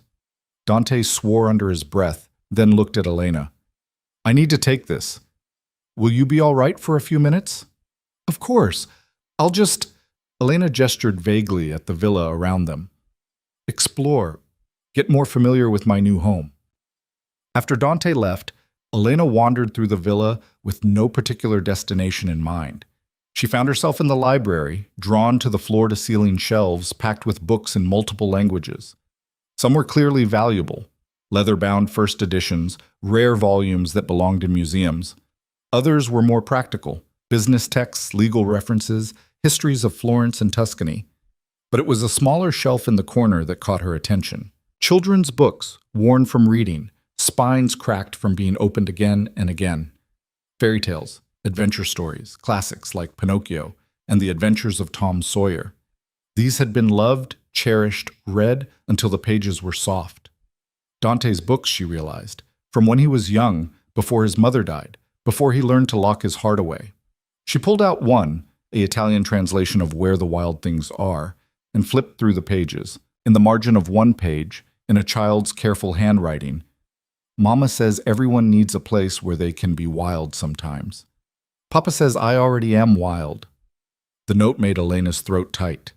She could picture it, a young Dante, dark-haired and serious even then, writing comments in his books while his mother smiled nearby. A version of Dante who still believed in wild things and safe returns home. Those were my favorites.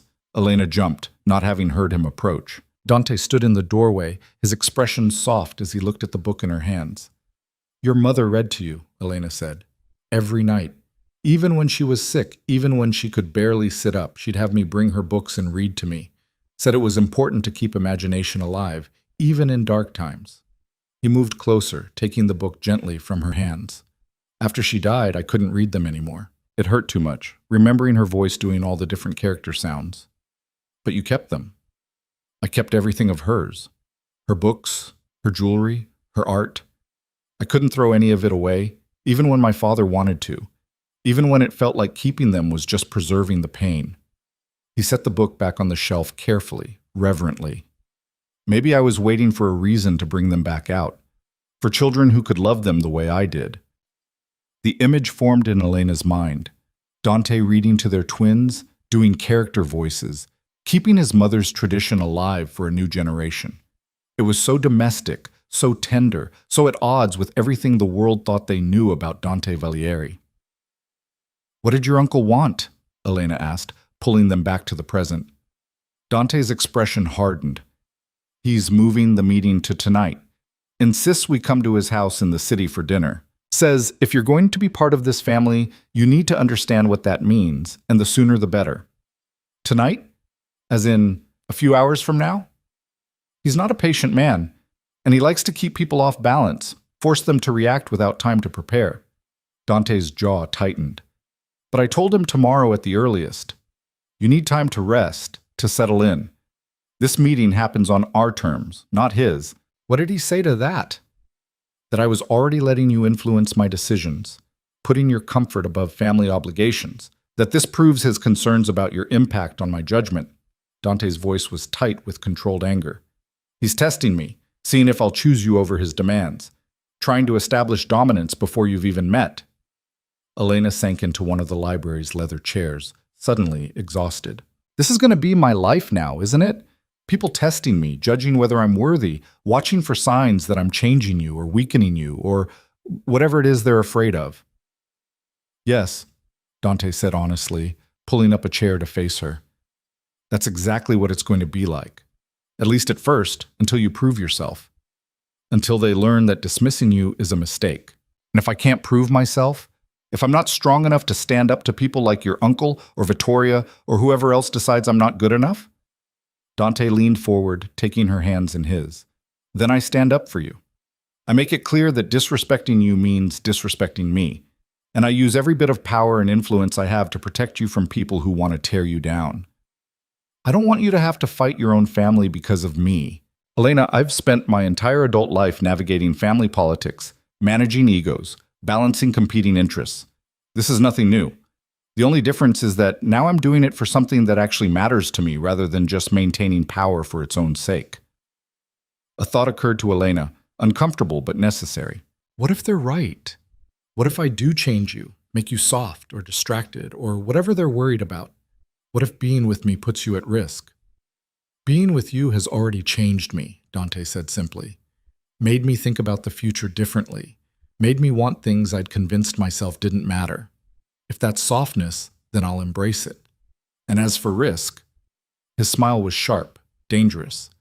Anyone foolish enough to mistake love for weakness is in for a very unpleasant education. There was steel beneath his words, a reminder that the man holding her hand so gently was the same man who'd made Marco kneel in the street. Dante might be choosing softness with her, but he hadn't forgotten how to be hard when necessary. So what do we do about tomorrow? Elena asked. How do I prepare to meet your uncle and convince him I'm not going to destroy everything he's built? You don't try to convince him of anything. You be yourself, intelligent, honest, strong. You answer his questions without apologizing for who you are or where you came from. Dante squeezed her hands. And you remember that his approval, while it would make things easier, isn't required for us to be together. I chose you, Elena. That choice doesn't change based on what Roberto or anyone else thinks. Easy to say now. Harder when we're sitting in his house with him listing all the reasons I'm wrong for you. Then we'll face it together, like we faced Marco, like we faced Vittoria. He pulled her to her feet, into his arms. You're not alone in this anymore. Whatever comes, we handle it as a team. Elena rested her head against his chest, listening to his heartbeat. Outside the library windows, the afternoon light was fading toward evening, painting the Tuscan hills in shades of gold and amber. In 12 hours or so, she'd be sitting across from Roberto Valieri, being assessed like a business investment, judged on criteria she didn't fully understand. The thought terrified her, but standing here in Dante's arms, surrounded by books that had once been loved by a boy who still believed in wild things and safe returns home, Elena felt something else too. Determination. She'd survived Marco's systematic destruction of her confidence. She'd survived yesterday's public humiliation and turned it into the beginning of something new. She'd stood up to Vittoria Castellano and refused to be dismissed. She could survive one dinner with Dante's disapproving uncle. Tell me about the rest of your family, Elena said, pulling back to look at Dante's face. Your sister, your cousins, who else am I going to have to win over? Dante's expression softened at the mention of his sister. Chiara is 3 years younger than me. She lives in Milan with her husband and their daughter. He paused, searching for words. The best of our family. Kind, genuine, untouched by the politics and power games that consume the rest of us. You'll like her. Will she like me? She'll love you. Chiara has been telling me for years that I need someone who sees past the reputation, who challenges me instead of just agreeing with everything I say. When I told her about you this morning, her exact words were, finally, something interesting. That made Elena smile despite her nerves. So I have at least one ally. You have me, Dante corrected, and Maria already adores you. I can tell by the way she's been fussing over your breakfast and making sure your room is perfect. Carlo respects anyone I respect. Chiara will be delighted. The rest, he shrugged, they'll come around or they won't. Either way, it doesn't change what we're building here. They spent the rest of the afternoon preparing for tomorrow, Dante coaching Elena on what to expect from Roberto. The kinds of questions he'd ask, the traps he'd set, the ways he'd try to unsettle her. It felt like studying for an exam where the stakes were her entire future. Maria prepared dinner, a simple pasta with fresh tomatoes and basil that tasted like summer. They ate on the terrace as the sun set, the sky turning impossible shades of pink and orange. For a few hours, it was easy to pretend they were just a normal couple enjoying a quiet evening, rather than preparing for battle with disapproving family members. Later, as Elena prepared for bed in her beautiful room with its view of the gardens, her phone buzzed. She'd been avoiding it all day, dreading the accumulation of messages and notifications. But curiosity finally won. Most of the messages were from acquaintances, former coworkers, casual friends, people she'd lost touch with after the divorce. They all wanted the same thing, confirmation that the rumors were true, details about her relationship with Dante, explanations for how she'd managed to land Florence's most eligible bachelor. But one message stood out, from an unknown number sent just an hour ago. Enjoy your fairy tale while it lasts. People like you don't belong in Dante's world, and sooner or later everyone will see that, including him. Elena stared at the message, her hands suddenly cold. It could be anyone. Vittoria, Marco, some random person who'd seen her photo online and decided they didn't like her face. The anonymity made it worse somehow, the faceless malice more unsettling than a direct threat. She should tell Dante, should show him the message and let him handle it the way he handled everything else, with swift, decisive action. But part of her hesitated.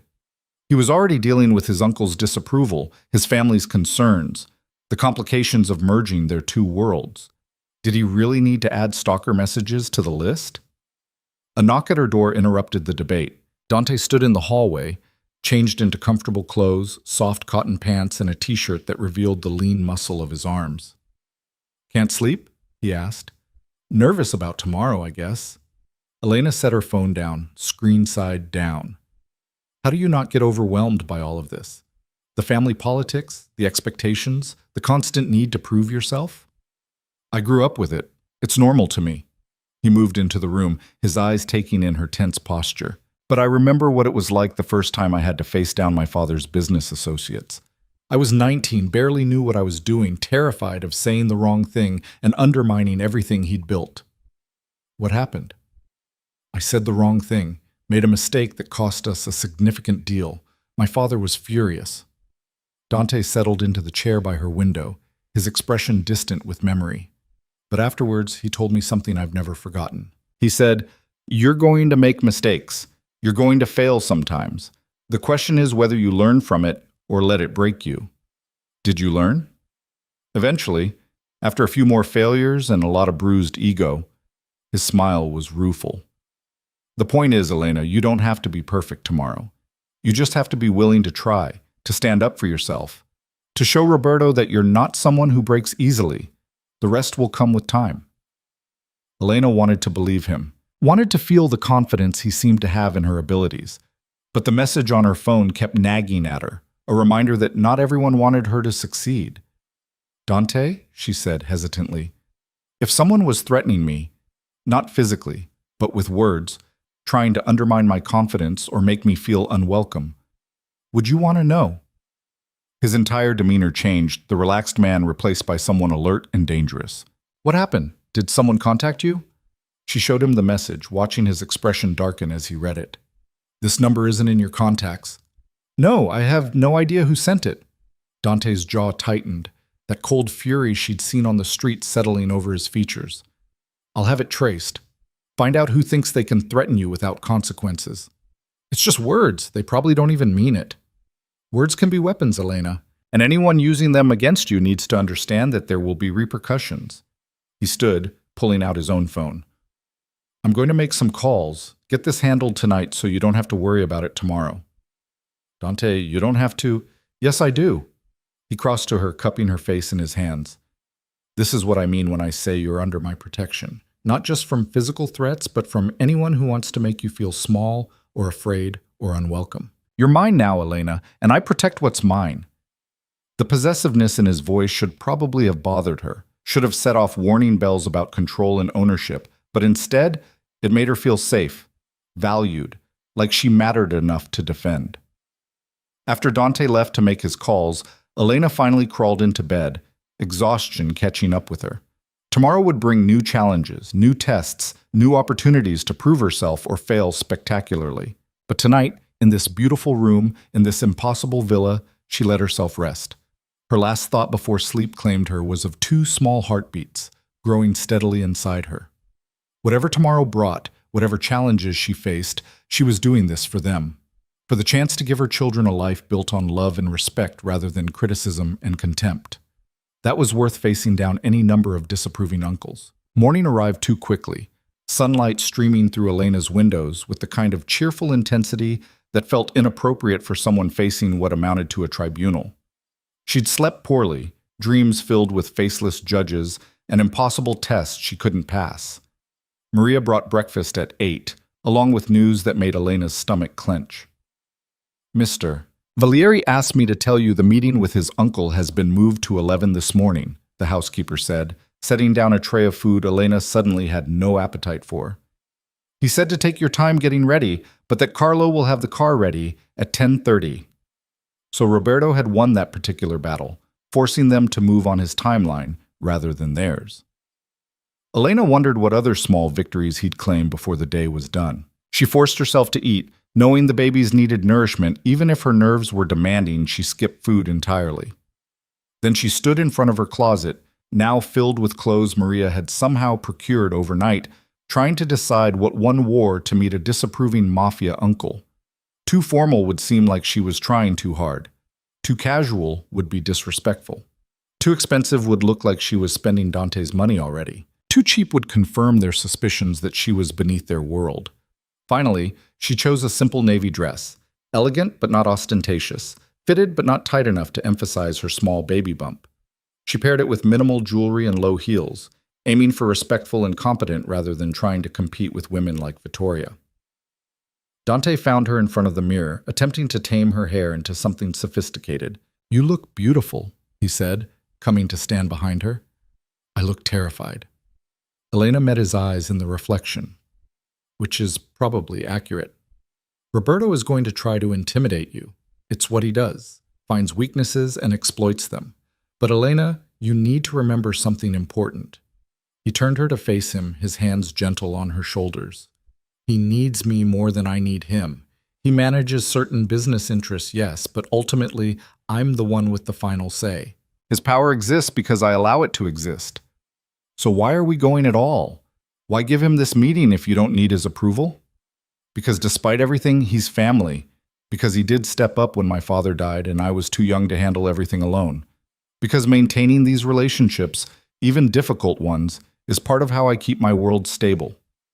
Dante's expression was serious. "But make no mistake, if he crosses a line, if he disrespects you beyond what's tolerable, I will put him in his place, family or not." They drove into Florence in tense silence, the city's beauty lost on Elena as her mind spun through worst-case scenarios. Roberto's house was in one of the oldest parts of the city, a Renaissance palazzo that had probably housed nobility for centuries. The kind of place that screamed old money, old power, old families who'd been making decisions that shaped Florence since before America existed. Carlo pulled up to an imposing wooden door set into a stone facade. A man in a dark suit, security, Elena realized, opened it before they'd even exited the car. "Mr. Valieri," the man said with a respectful nod. "Mr. Roberto is expecting you in the library." Inside, the palazzo was exactly what Elena had feared. All marble floors and priceless artwork and furniture that belonged in museums. Their footsteps echoed as they followed the security guard through corridors that felt designed to make visitors feel small and insignificant. The library was on the second floor, a vast room lined with leather-bound books and dominated by an enormous desk. Behind that desk sat Roberto Valieri, and Elena understood immediately why Dante had warned her. Roberto was in his late 50s, silver-haired and sharp-eyed, with the kind of face that revealed nothing unless he wanted it to. He wore a perfectly tailored suit despite being in his own home, and when he looked up as they entered, his gaze went straight to Elena with an assessment that felt like being X-rayed. "Dante," he said, standing, "punctual as always, I appreciate that you understand the importance of this meeting." "Roberto." Dante's voice was carefully neutral. "This is Elena Moretti." "Elena, my uncle Roberto Valieri." Roberto moved around the desk, and Elena forced herself to stand tall, to meet his eyes without flinching. He was evaluating her, she knew, cataloging every detail from her modest dress to her unadorned hands to the way she stood slightly behind Dante's protective presence. "Miss Moretti." He didn't offer his hand, which felt like a deliberate slight. "I've heard quite a bit about you in the past few days. The whole city is talking, as I'm sure you're aware." "I'm aware," Elena said, pleased that her voice came out steady. "Please, sit." Roberto gestured to chairs arranged in front of his desk, the position of supplicants rather than equals. Another power play, another subtle reminder of who held authority in this room. Dante sat without hesitation, and Elena followed his lead. She could feel the weight of Roberto's attention, the way he was cataloging her every movement, every expression. "I'll be direct," Roberto said, settling back into his chair with the ease of someone completely comfortable with his own authority. "I don't approve of this relationship. I think you're a distraction Dante doesn't need, a complication that serves no strategic purpose, and a potential weakness that enemies could exploit." The bluntness was almost refreshing after all the veiled insults and careful dancing around the point. Elena appreciated knowing exactly where she stood, even if that position was firmly in the crosshairs. "I understand your concerns," Elena said before Dante could respond. "From your perspective, I'm an unknown variable, someone with no connections, no family worth mentioning, no understanding of your world. I'm not offended by your assessment because I know it's accurate." Roberto's eyebrows rose slightly, the first crack in his impassive expression. "At least you're realistic about your position." "But being realistic doesn't mean accepting your judgment as final," Elena continued, her heart pounding, but her voice remaining steady. "Yes, I'm new to this world, Yes, I don't have the connections or background someone like Vittoria Castellano has, but I also don't come with her baggage, her betrayals, or her agenda. Vittoria made a mistake, Roberto said dismissively, one that could have been forgiven and managed if Dante hadn't been so rigid about it. She slept with his business partner in his own bed, Elena said flatly. That's not a mistake, Mr. Valieri. That's a choice. A betrayal of trust that would be unforgivable in any relationship, strategic marriage or not. Dante's hand found hers under the desk, squeezing gently. Support and maybe a little surprise at her directness. Roberto leaned back in his chair, studying her with renewed interest. You have opinions. That's dangerous in our world, Miss Moretti. Women who speak their minds tend to create complications. With respect, sir, I think women who speak their minds tend to create complications for men who prefer compliance over partnership. And if Dante wanted someone who'd simply agree with everything he said, he wouldn't have chosen me. For a long moment, the library was silent, except for the ticking of an antique clock on the mantel. Roberto's expression was unreadable, but something flickered in his eyes. Not approval exactly, but perhaps a grudging acknowledgement that she wasn't going to be as easy to dismiss as he'd expected. Tell me about your family, Roberto said, changing tactics. Your background. What does your father do? This was the trap Elena had been expecting. The questions designed to highlight exactly how far beneath Dante's world she existed. My father was a teacher, she said honestly. High school literature. He died when I was in university. My mother remarried and moved to England with her new husband. We're not particularly close. No siblings? No. And your ex-husband, the man who was publicly berating you in the street? Roberto's tone made it clear he'd done his research. What can you tell me about that relationship? Elena felt her face flush, but she refused to look away. Marco Russo was a mistake I made when I was young and naive. I thought love meant compromise and sacrifice. I learned eventually that what I was calling love was actually just accepting abuse. When I finally found the courage to leave, I did. The divorce was finalized 3 months ago, leaving you conveniently free to pursue a relationship with my nephew. Leaving me free to focus on rebuilding my life, Elena corrected. Dante was not part of my plan. Of meeting him, caring about him, discovering I was pregnant, none of that was strategy or convenience. It was just life being messy and complicated and surprising. Roberto's fingers drummed on his desk, a rhythmic sound that felt like a countdown to judgment. You're pregnant with twins, I understand. Due in approximately 6 months. Yes. And you expect my nephew to marry you? To legitimize these children and give them his name? The question was designed to make her look grasping, opportunistic. But Elena had learned from Vittoria's visit, the best defense was honesty. I expect nothing except that Dante will be a father to his children. Everything else, marriage, living arrangements, the shape of our relationship, those are things we're figuring out together. I'm not here demanding anything from him or from you. I'm here because Dante wanted me to meet his family, and I'm trying to be respectful of that, even though it's clear you've already decided I'm not worthy. You're right, Roberto said bluntly. I have decided you're not worthy. You lack the breeding, the connections, the understanding of our world that a woman in your position should have. You're a liability that could be exploited, a weakness that enemies will target, a distraction from the responsibilities Dante has to this family. Each word was designed to cut, to reinforce Elena's deepest insecurities. And they worked. She felt herself shrinking, the old patterns of accepting criticism and believing she deserved it starting to reassert themselves. Then Dante spoke, his voice carrying an edge of steel Elena had only heard once before, on the street when he'd made Marco kneel. That's enough, Roberto. The older man's eyes shifted to his nephew, evaluating this new development. I'm simply being honest about the situation. No, you're being cruel. There's a difference between expressing legitimate concerns and deliberately trying to undermine someone's confidence. Dante's hand tightened on Elena's. You've made your position clear. You don't approve. You think Elena is beneath our world and that I'm making a mistake. I've heard you. Now hear me. Roberto's expression hardened, but he remained silent. Elena is carrying my children, Dante continued, his voice controlled but carrying absolute authority. That makes her family, whether you approve or not. And when you disrespect her, you disrespect me and the future heirs to this family. So you have a choice to make, Uncle. You can accept that my personal life is my own to navigate, offer whatever support you're capable of, and maintain the relationship we've had. Or you can continue down this path and discover exactly how much patience I have for people who try to tear down the woman I've chosen.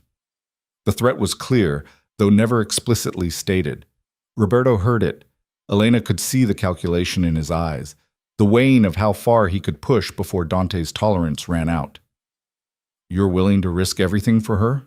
Roberto asked quietly. "The family's position, the business relationships that depend on strategic alliances, the respect of people who matter in our world." "I'm willing to risk your approval for her," Dante corrected. "The rest will manage itself. And Roberto, you should know something about Elena that you clearly haven't grasped yet. She's not some delicate flower who needs protecting from harsh truths. She survived a marriage that would have broken most people. She walked away from a man who spent years destroying her confidence and rebuilt herself from nothing. She stood up to Vittoria Castellano yesterday and refused to be diminished. She's sitting here now, listening to you systematically attack her character, and she hasn't broken or run away or begged for mercy." Elena felt tears pricking at her eyes, but she blinked them back. Dante's faith in her, his fierce defense, his refusal to let his uncle's words go unanswered, it was almost overwhelming. Roberto studied them both for a long moment, his expression unreadable. Then, surprisingly, something like respect flickered across his features. "Perhaps I've been approaching this wrong," he said slowly. "Perhaps instead of listing why Miss Moretti is unsuitable, I should be asking what she brings to this family beyond children and complications." It was a small concession, barely a shift in position, but it was something. Elena recognized the olive branch for what it was. Not acceptance, but a willingness to listen. "I bring honesty," Elena said, finding her voice again. "I bring perspective from outside your world, which means I can see things you might miss. I bring art expertise that could be valuable for authenticating and acquiring pieces. I bring loyalty to Dante and our children that isn't based on power or position, but on genuine care. And I bring a willingness to learn, to adapt, to do whatever's necessary to protect this family I'm becoming part of." "Pretty words," Roberto said. "But words are easy. Actions are what matter." "Then judge me on my actions over time, rather than dismissing me based on assumptions today," Elena challenged. "Give me the chance to prove I'm more than you think I am." Roberto's fingers resumed their drumming, that rhythmic countdown. Elena held her breath, aware that whatever came next would set the tone for her relationship with Dante's family going forward. "Very well," Roberto said finally. "I'll reserve final judgment. But understand something, Miss Moretti. If you become a liability, if your presence creates problems that threaten this family's position, I will not hesitate to act. Dante may be willing to overlook potential issues because of his feelings for you, but I am not so sentimental." "I understand," Elena said, even though the threat sent ice through her veins. "Good." Roberto stood, signaling the meeting was over. "Dante, a word alone before you leave." It was phrased as a request, but delivered as a command. Dante looked at Elena, asking silent permission. She nodded, trying to project a confidence she didn't entirely feel. "I'll wait in the hall," she said, standing. The security guard who'd led them in appeared to escort her out. Elena followed him, acutely aware of the conversation she wasn't privy to happening behind closed doors. What was Roberto saying to Dante? What other concerns or threats was he voicing without her there to defend herself?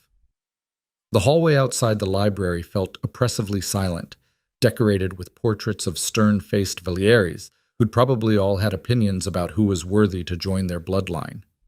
Elena studied them, trying to find any warmth in those painted faces and finding none. "They're rather intimidating, aren't they?" Elena spun to find a woman emerging from a nearby room. She was in her mid-30s, elegantly dressed in a way that suggested money without ostentation. Her smile was warm, genuine, completely at odds with the cold assessment Elena had just endured. "The portraits, I mean," the woman continued, gesturing at the paintings. "All these serious faces judging you. Roberto hung them specifically to make people uncomfortable. It's very on-brand for him." Do you work here?" Elena asked, uncertain of this woman's connection to the household. The woman laughed, a sound like wind chimes. "Work here? No, I'm Chiara, Dante's sister. I heard you were coming today and couldn't resist driving in from Milan to meet the woman who's caused such an uproar in our family. Chiara, Dante's sister, the one he'd said was kind and genuine. Relief flooded through Elena. I'm Elena, she said, though clearly Chiara already knew that. I know exactly who you are. The whole family knows. You're all anyone's talking about. Chiara linked her arm through Elena's like they were old friends. Come on, let's get you away from Uncle Roberto's house of horrors. I know a cafe nearby where we can talk without feeling like we're being surveyed by dead ancestors. I should wait for Dante. He'll find us. Trust me, when my brother and Roberto get going, they can argue for hours. Besides, I have questions, and I suspect you could use an ally who isn't going to interrogate you about your bloodline. Chiara's eyes were kind, understanding. Please, I promise I'm much nicer than the rest of the family. Elena hesitated, but something about Chiara's warmth, her easy manner, made the decision simple. Okay, but I should at least tell someone where I'm going. Chiara spoke briefly to the security guard, who nodded and disappeared back into the library, presumably to inform Dante. Then she led Elena down the stairs and out into the Florence sunshine. The cafe was exactly as promised. Small, quiet, the kind of neighborhood spot tourists rarely discovered. Chiara ordered them both coffee and cornetti, ignoring Elena's protest that she shouldn't be drinking caffeine. One small coffee won't hurt the babies, Chiara said with the confidence of someone who'd been through pregnancy. And you look like you need it after facing down Roberto. How bad was it? On a scale of 1 to soul-crushing, probably a 7. Elena wrapped her hands around the warm cup. He made it very clear he doesn't think I'm suitable for Dante or this family. Of course he doesn't. You're not from our world. You didn't come with pre-negotiated alliances, and you make Dante happy, which Roberto finds deeply suspicious. Chiara's tone was matter-of-fact. My uncle believes love is a weakness, and that all relationships should serve a strategic purpose. The idea that Dante would choose someone based on actual feeling rather than family benefit offends his entire worldview. So he's never going to accept me. I didn't say that. Roberto is rigid and controlling and absolutely exhausting to deal with, but he's not stupid. If you prove yourself valuable, if you show him you can navigate our world without becoming a liability, he'll grudgingly admit you have worth. Chiara took a sip of her coffee. It won't be easy, and he'll never love you, but you can earn his respect. That's the best any of us can hope for with Roberto. Elena studied Dante's sister, trying to reconcile this warm, open woman with the cold, calculating family she'd been imagining. How are you so different from them? From Roberto and the others? I got out, Chiara said simply. Married a man my uncle didn't approve of, a doctor, completely outside our world, and moved to Milan, created a life that's mine instead of just an extension of family obligations. Roberto barely speaks to me now, which honestly feels like a gift. But you're here today. Because Dante called and asked me to come. Said you might need someone in your corner who understood what it's like to be the outsider everyone's judging.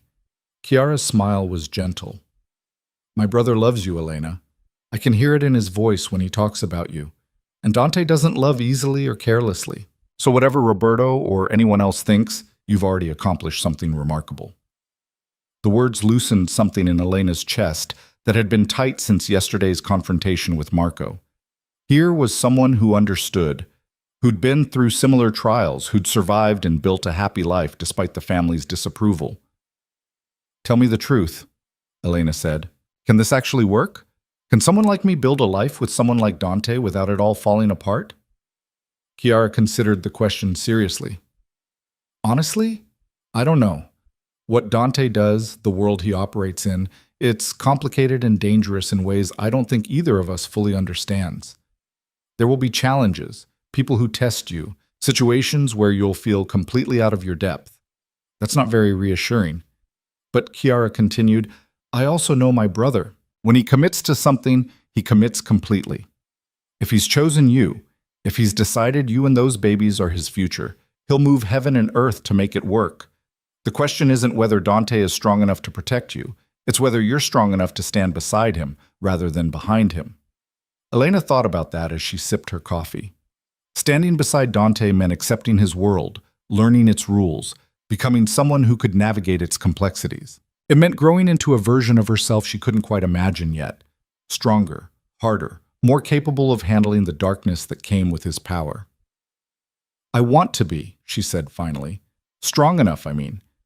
I want our children to grow up seeing a partnership, not a protector and someone who constantly needs protecting.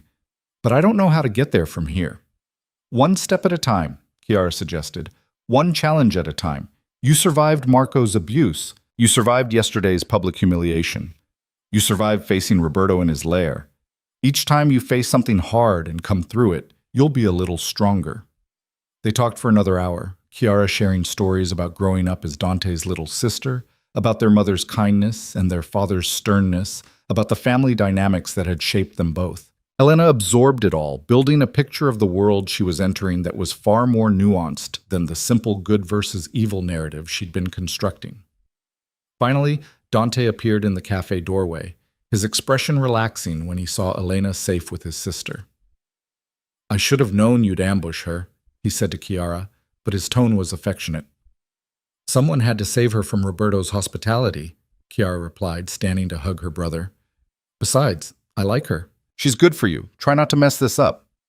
I'll do my best. Dante's eyes went to Elena. Ready to go home? Home. The words settled over Elena like a warm blanket. Not her cramped apartment in Santa Croce, but the villa on the hillside where sunlight streamed through French doors and the garden smelled like lavender. They said goodbye to Chiara, who made Elena promise to call if she needed anything, then headed back to where Carlo waited with the car. As Florence slipped past the windows, Elena felt exhausted but oddly triumphant. She'd survived Roberto's assessment without breaking down or giving up. She'd found an ally in Chiara. She'd proven to herself, if no one else, that she could face this world without being destroyed by it. What did Roberto say after I left? Elena asked as they left the city behind. Dante was quiet for a moment. He warned me that choosing you over family interests would have consequences. That people would see it as weakness, that enemies might try to exploit it, that I was making decisions based on emotion rather than strategy. And what did you say? I told him that for the first time in my life, I was making decisions based on what I wanted rather than what was expected of me, and that if he or anyone else tried to hurt you or our children to prove a point about weakness, they'd discover exactly how ruthless I can be when protecting what's mine. The word should have frightened Elena. That casual mention of ruthlessness, the implicit threat of violence against anyone who threatened her. But instead, she felt safe, protected, like she'd found someone who would stand between her and harm rather than being the source of it. Your sister is wonderful, Elena said, changing the subject slightly. She is, and she clearly likes you, which is high praise. Chiara doesn't give her approval easily. Dante's hand found Elena's. How are you feeling? Really? Overwhelmed, exhausted, weirdly proud of myself for not falling apart in there. Elena managed a small laugh. Is it always going to be like this? Meeting people who've already decided I'm not good enough, having to constantly prove myself? At first, yes, but Elena, you handled Roberto better than I expected. You didn't let him intimidate you into silence, didn't apologize for who you are, didn't beg for his approval. That's exactly what you needed to do. I had a good teacher, Elena said, squeezing his hand. Someone who keeps reminding me that I'm stronger than I think I am. They spent the rest of the drive in comfortable silence, Elena's head resting on Dante's shoulder. By the time they reached the villa, the sun was beginning its descent toward the hills, painting everything in shades of gold. Maria met them at the door with news that made Elena's heart sink. You have a visitor? The housekeeper said, her expression troubled. He insisted on waiting, said it was urgent he speak with you both. Who? Dante's voice had gone cold, alert. Marco Russo, Maria said quietly.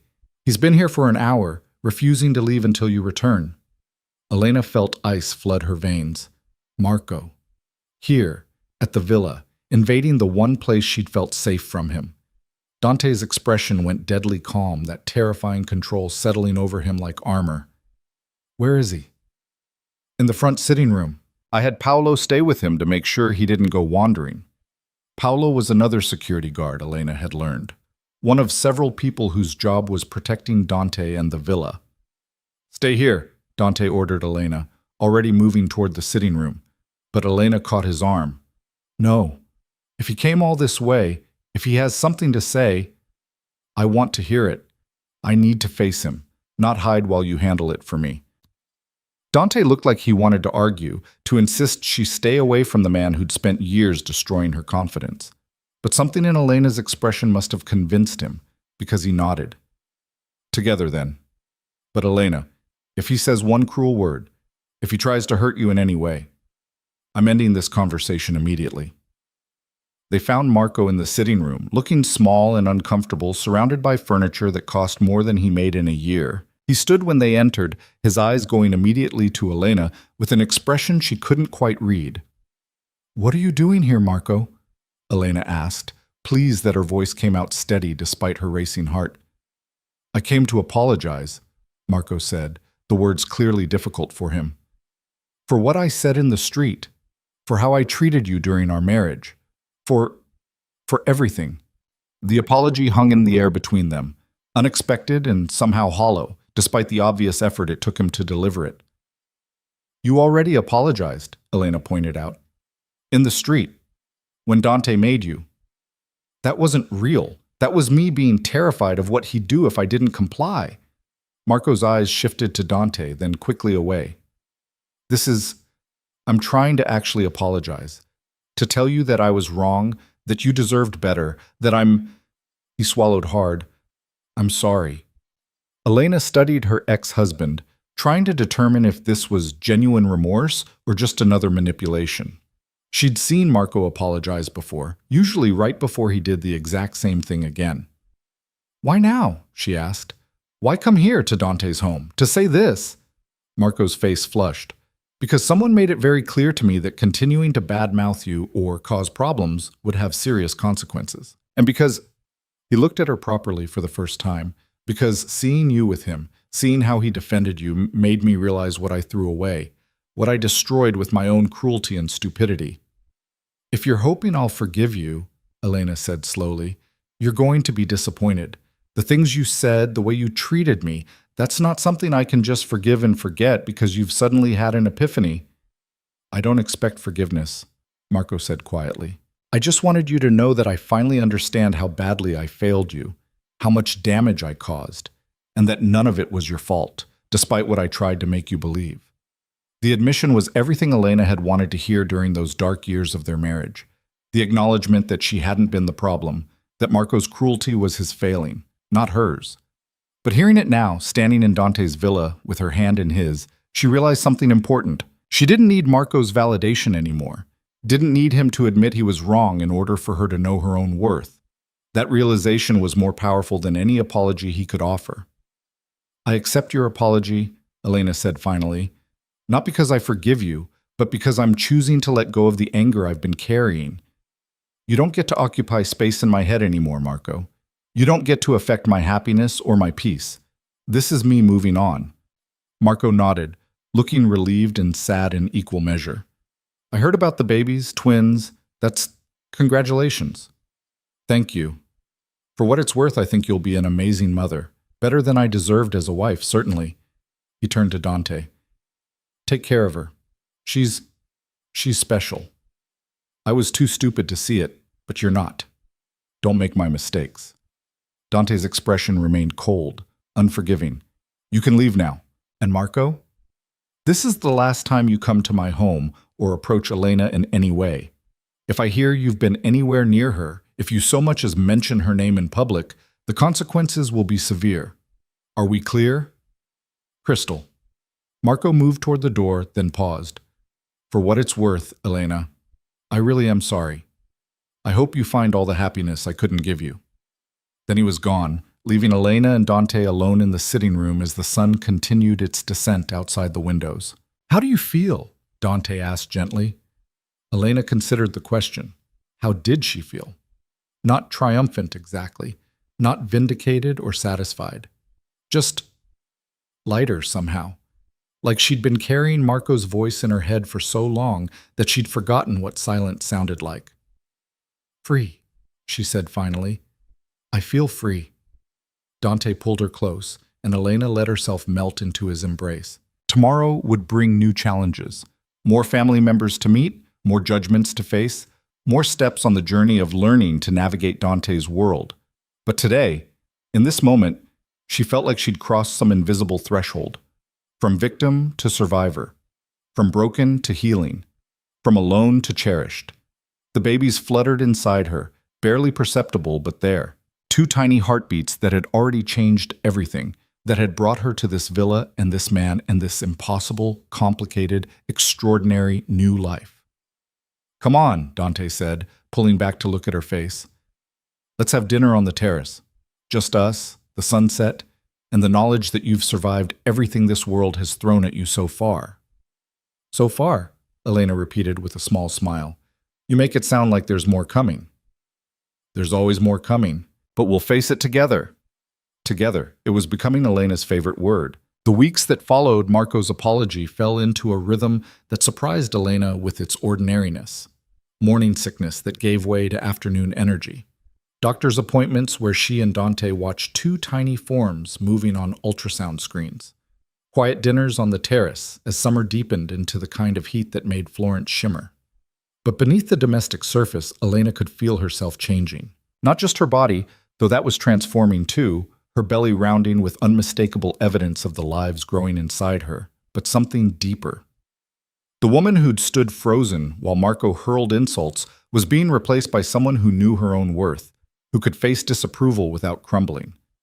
It was Chiara who became her guide through this transformation, driving from Milan twice a week to help Elena understand the unspoken rules of Dante's world. They spent hours in the villa's gardens, Chiara explaining which families mattered, which alliances were delicate, which people could be trusted, and which were always calculating angles. "The key is knowing when to be soft and when to show teeth," Chiara explained one afternoon as they watched the twins on the ultrasound photos Elena had brought outside. "Roberto respects strength, but if you're hard all the time, you'll exhaust yourself. Save the fight for battles that matter." "How do I know which battles matter?" "You'll know. Trust your instincts." Chiara handed back the photos with a smile. Two boys. Dante must be terrified. Elena laughed. Why terrified? Because he'll see himself in them. All the mistakes he made, all the pain he caused and endured, he'll want to protect them from everything. It's going to make him impossible. She wasn't wrong. As Elena's pregnancy progressed into the second trimester, Dante became increasingly protective. Security was doubled at the villa. Carlo or another guard accompanied Elena anywhere she went. Certain parts of Florence were declared off-limits because Dante deemed them too crowded or unpredictable. "You're suffocating me," Elena finally said one evening when Dante suggested she skip a gallery opening because it would mean being out after dark. "I appreciate the concern, but I can't live like a prisoner." Dante's jaw tightened. "You're not a prisoner. I'm trying to keep you safe." Safe from what? Random strangers? The statistically improbable chance something might happen? Elena stood, her hand on her expanding belly. "Dante, I survived years of actual abuse. I think I can handle going to an art show." That was different. Marco was cruel, but he wasn't... Dante stopped, seeming to reconsider his words. "Wasn't what? Wasn't dangerous like the people in your world?" Elena's voice was sharp. "Then maybe you should tell me exactly what kind of danger you're protecting me from, because I can't navigate threats I don't understand." The silence stretched between them, heavy with things Dante clearly didn't want to say. Finally, he sighed, running a hand through his hair in a gesture of frustration Elena had come to recognize. "There are people who don't like that I've chosen you. People who see your presence in my life as a weakness they could exploit. And there are others, competitors, enemies, people I've crossed over the years, who might try to hurt me by hurting you or the babies. So the threats are real, not just paranoia. Very real. Which is why I need you to take the security seriously, to understand that when I ask you not to do something, it's not about control, it's about keeping you alive." Elena sank back into her chair, the weight of that reality settling over her. She'd known abstractly that Dante's world was dangerous, but hearing him say it so directly made it visceral, immediate. "I can't live in fear," she said quietly, "and I can't raise our sons to be afraid of the world. So we need to find a balance between keeping us safe and letting us actually live." Dante was quiet for a moment, then nodded. "You're right. I'm terrified of losing you. losing them. And that fear has been making me controlling in ways that aren't fair to you. So we compromise. I take security seriously, listen when you say something is genuinely dangerous. And you trust that I'm not going to do anything reckless, that I understand there are real threats. Deal. Dante pulled her close, his hand settling on her belly where one of the twins was actively kicking. They're strong, like their mother. They'd better be. They're going to need that strength growing up in your world. As summer faded into autumn, Elena's body continued its transformation. At 24 weeks, her belly was unmistakably pregnant, the twins making their presence known with constant movement. Dr. Ricci, the obstetrician Dante had insisted on, the best in Florence naturally, pronounced everything perfect, both babies growing right on schedule. Have you thought about names? The doctor asked during one appointment, pointing out tiny features on the ultrasound screen. Elena and Dante exchanged glances. They'd been avoiding the conversation, both aware that names carried weight in Dante's family, expectations and traditions that Elena didn't fully understand. We're still discussing it, Dante said diplomatically. Later, in the car heading back to the villa, Elena brought it up. Your family will have opinions about names, won't they? Roberto will certainly try to insist they be named after important Valieris.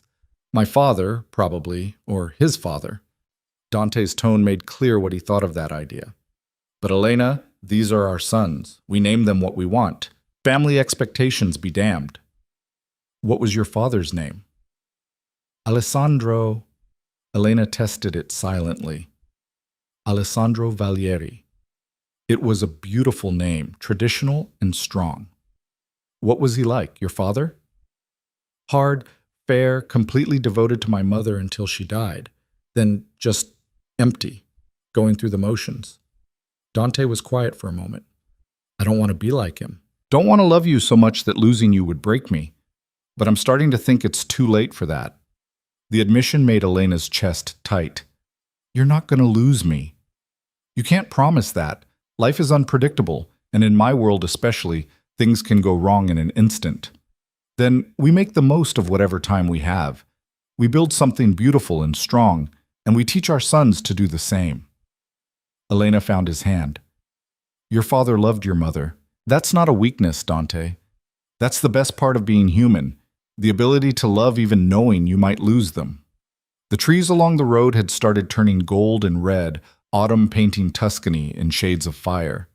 Elena watched them blur past, thinking about names and legacy and the weight of family history. What about Luca? She suggested. For one of them. It means light, and I like the idea of our sons bringing light into the world rather than just perpetuating darkness. Dante considered it. Luca Valieri. I like it. And for the other? You choose something that matters to you. Marco, Dante said after a moment, then caught Elena's expression. Not after your ex, after my mother's father. Marco Benedetti. He was the one who taught me that strength doesn't always mean violence, that sometimes the bravest thing is choosing mercy over revenge. Elena smiled. Luca and Marco. Light and strength. I think they'll grow into those names beautifully. That evening, they told Maria and Carlo about the names, the housekeeper immediately tearing up while the stoic security guard actually smiled. Word spread through the villa's small staff, and by dinner, there was a celebratory feeling in the air, as if naming the babies had made them more real somehow, more present, despite still having months before their arrival. But that joy was short-lived. 2 days later, Dante received a phone call that changed everything. Elena was in the nursery, now fully renovated with 2 cribs, soft rugs, and walls painted a soothing sage green, when she heard Dante's voice raised in anger from his study. She made her way down the hall, finding him pacing while speaking rapid Italian into his phone, his free hand clenched into a fist. When he saw her, his expression shifted to controlled calm, but Elena could see the fury beneath it. I'll handle it, he said into the phone, then ended the call. What's wrong? Dante was quiet for a moment, clearly debating how much to tell her. Then he seemed to decide that honesty was better than protection. Someone leaked information about your pregnancy to the press. Not just that you're pregnant, but medical details, the twins, their due date, even the names we chose. It's all over the news sites, complete with speculation about whether I'll marry you before they're born. Elena felt her stomach drop. How? Who would? Someone with access to either our doctor's office or someone we trusted enough to share the information with. Dante's voice was ice. I'm having it investigated, but the damage is done. By tomorrow, every gossip site in Italy will have the story. Can we sue them? Make them retract it? We can try. But Elena, once information is out there, it's nearly impossible to contain. He moved to her, his hands gentle on her shoulders despite the rage she could feel radiating from him. I'm sorry. This is my fault. I should have been more careful about who knew what, should have anticipated that someone would try to exploit this. It's not your fault, Elena said, even though part of her wanted to rage at the invasion of privacy, the feeling that even her medical information wasn't safe. We'll deal with it, like we've dealt with everything else. But dealing with it proved more complicated than either of them anticipated. By the next morning, Elena's phone was flooded with messages from reporters wanting comments. Photographers appeared outside the villa gates, cameras with long lenses trying to capture shots of her growing belly. The story had exploded beyond simple pregnancy news into full speculation about the Valieri family's future, complete with unflattering comparisons between Elena and women like Vittoria, who the press deemed more suitable. You should stay inside, Dante said over breakfast, his jaw tight as he scrolled through the various articles. At least until the initial frenzy dies down. Elena wanted to argue, wanted to insist she wouldn't be cowed by tabloid attention. But the truth was, the idea of facing those cameras, of having her pregnancy documented and dissected by strangers, made her feel sick. Okay, she agreed quietly. But Dante, we can't hide forever. Eventually, I'll need to be seen, to show that I'm not ashamed or afraid. We'll figure it out. But right now, keeping you and the babies safe is what matters. The leak investigation moved quickly, Dante's resources and connections cutting through red tape that would have stopped most people. Within 48 hours, they had an answer, and it wasn't one Elena had expected. The source was Alessia, Marco's girlfriend. She'd somehow obtained Elena's medical records through a friend who worked at Dr. Ricci's office and sold the information to a tabloid for a substantial sum. The betrayal stung, though Elena couldn't claim to be entirely surprised. Alessia had never been more than a shallow status seeker, someone who'd probably seen dollar signs the moment she realized what information she had access to. What will happen to her? Elena asked when Dante explained. Legally, Dr. Ricci is pursuing charges for violating patient privacy. The tabloid is being sued. Alessia will likely face criminal charges. Dante's expression was grim. And personally, I'm making sure everyone in Florence knows what she did. She'll find employment difficult, social invitations scarce. No one will want to associate with someone who's proven they can't be trusted. That seems harsh for Marco. He wasn't involved. No, but he chose her. He's responsible for the company he keeps. Dante's tone left no room for argument. This is how my world works, Elena. Betrayals have consequences. People need to understand that targeting you means facing my full resources and influence. Elena understood the logic, even as part of her felt uncomfortable with the swift, decisive punishment being meted out. This was the reality of Dante's power, the ability to destroy someone's life with a few phone calls, to make them untouchable in the social and professional circles that mattered. But she also understood that this was protecting her, protecting their sons. And in Dante's world, showing weakness meant inviting more attacks. The scandal slowly died down over the following weeks, replaced by new gossip and fresh meat for the tabloid machine. Elena ventured out again, first to quiet cafes with Chiara, then to the gallery opening she'd originally wanted to attend. Photographers still occasionally appeared, but the initial frenzy had passed, replaced by routine documentation of the pregnant woman connected to Dante Valieri. At 30 weeks, Elena's body felt like it belonged to someone else entirely. Her belly was enormous, the twins running out of room and making their displeasure known with constant jabs and kicks. Sleep became difficult, her back ached constantly, and even simple tasks like putting on shoes required strategic planning. I look like I swallowed a beach ball, she complained one morning, struggling to see her feet. You look beautiful, Dante corrected, helping her into the comfortable dress Maria had laid out. Glowing, like some Renaissance painting of abundance and fertility. I feel like a whale. A very elegant whale. He kissed her forehead. Besides, Dr. Ricci said the twins are perfect. Strong heartbeats, good positioning.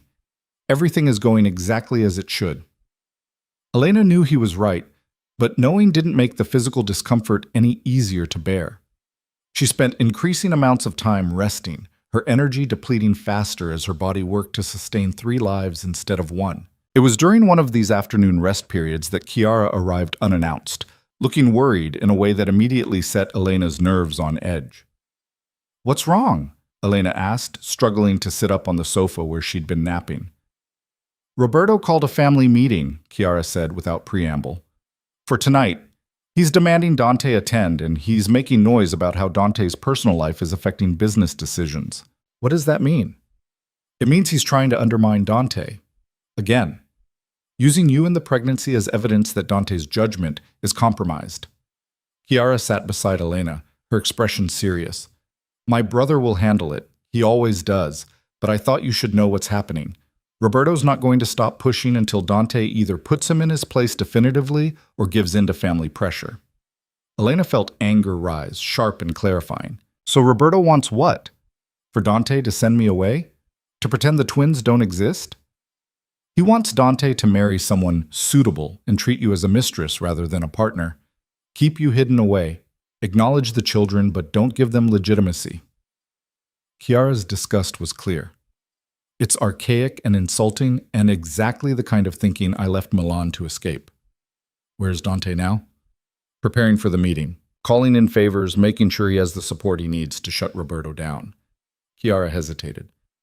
"Elena, you should know.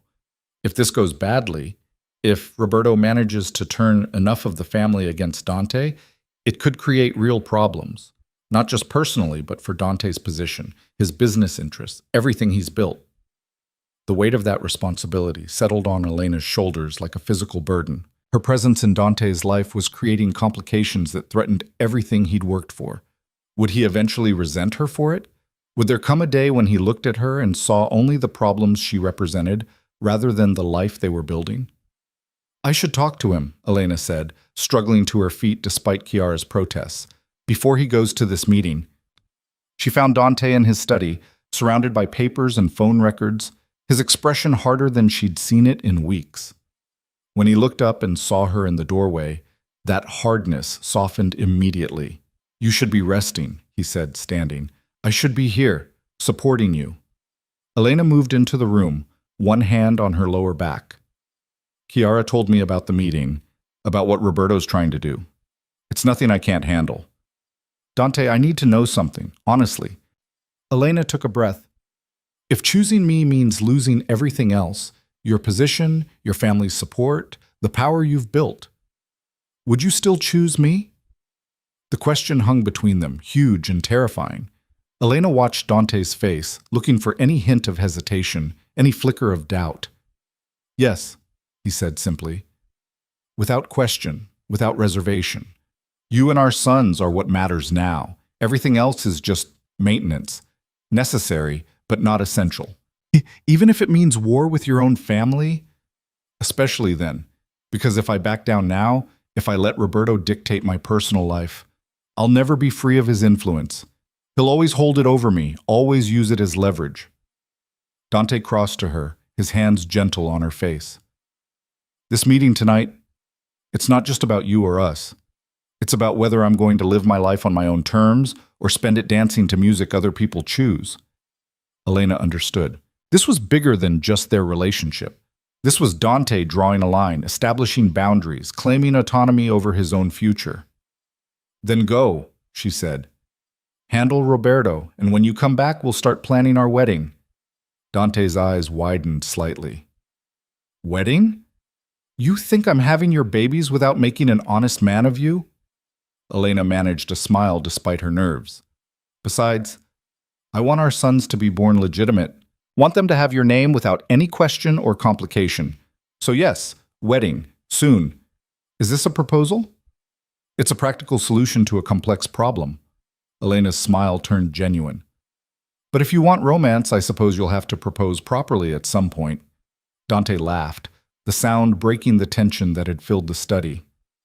Challenge accepted.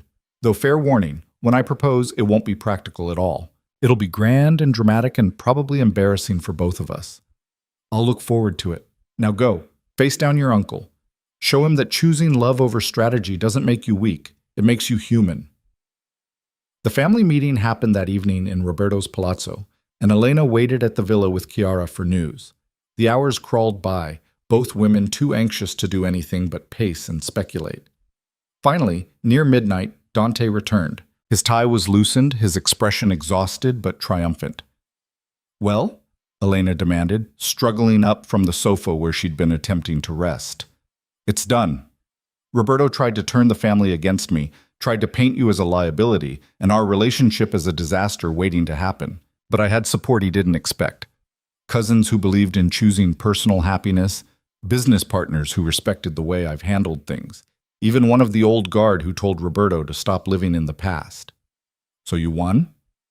"We won. Roberto's influence is diminished, and I've made it clear that any future interference in my personal life will result in removing him from his business positions entirely." Dante sank into a chair, pulling Elena onto his lap, despite her protests about her weight. He's not happy, but he's accepted that he can't control this. Can't control me. Chiara applauded softly from across the room. About time someone put him in his place. Now, I'm going to head back to Milan and let you two celebrate in private. She hugged them both, whispering to Elena, "I told you he'd handle it." After Chiara left, Elena and Dante sat in comfortable silence, his hand tracing circles on her enormous belly where the twins were settling down for the night. "So," Dante said eventually, "about this wedding you mentioned, were you serious?" "Completely. Unless you've changed your mind about wanting to marry someone so impractical and unsuitable." Elena's tone was teasing, but there was real vulnerability beneath it. "I haven't changed my mind about anything. If anything, watching you navigate these past months, handling Roberto's judgment, Vittoria's bitterness, the media invasion, all while growing our children, has only made me more certain that you're exactly who I want beside me. Then marry me, before the twins are born, before something else comes up to complicate things. Just marry me." Dante shifted her carefully so he could look at her face. "Elena Moretti, will you do me the extraordinary honor of becoming my wife? Will you build a life with me, raise our sons together, face whatever comes with the knowledge that we're stronger together than apart?" "That's a terrible proposal," Elena said, tears streaming down her face. "It's supposed to be you asking me." "I am asking you. I'm asking if you'll take a chance on a man who comes with complications and danger and family drama. I'm asking if you'll trust me to protect you while letting you stand beside me rather than behind me. I'm asking if you love me enough to navigate this impossible world together." "Yes," Elena whispered. "Yes to all of it.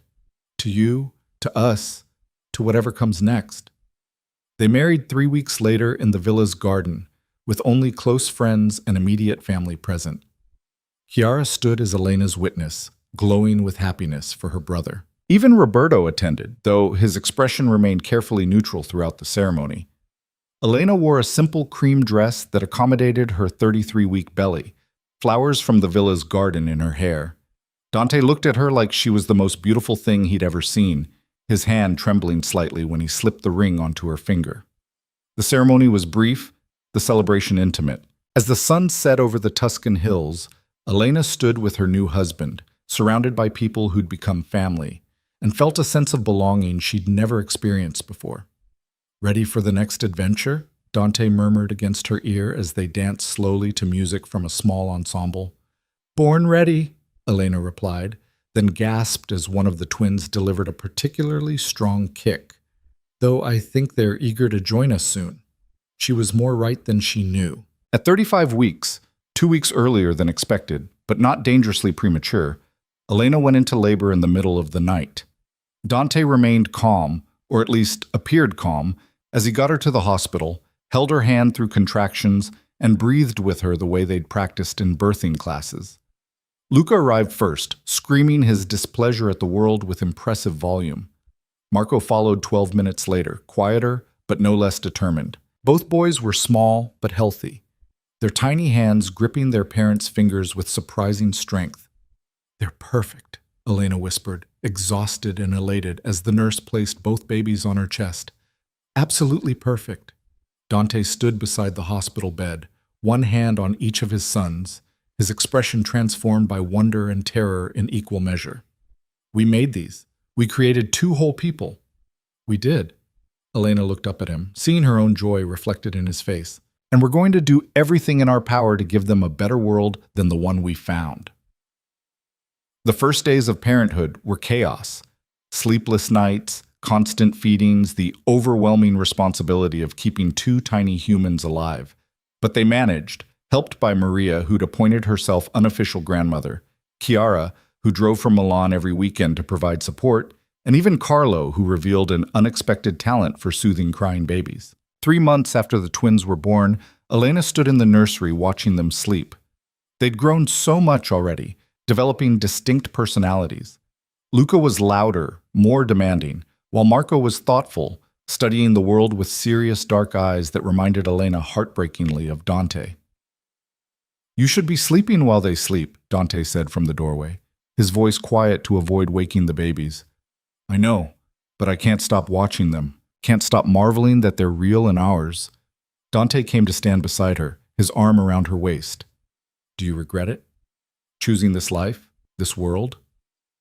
Elena considered the question seriously.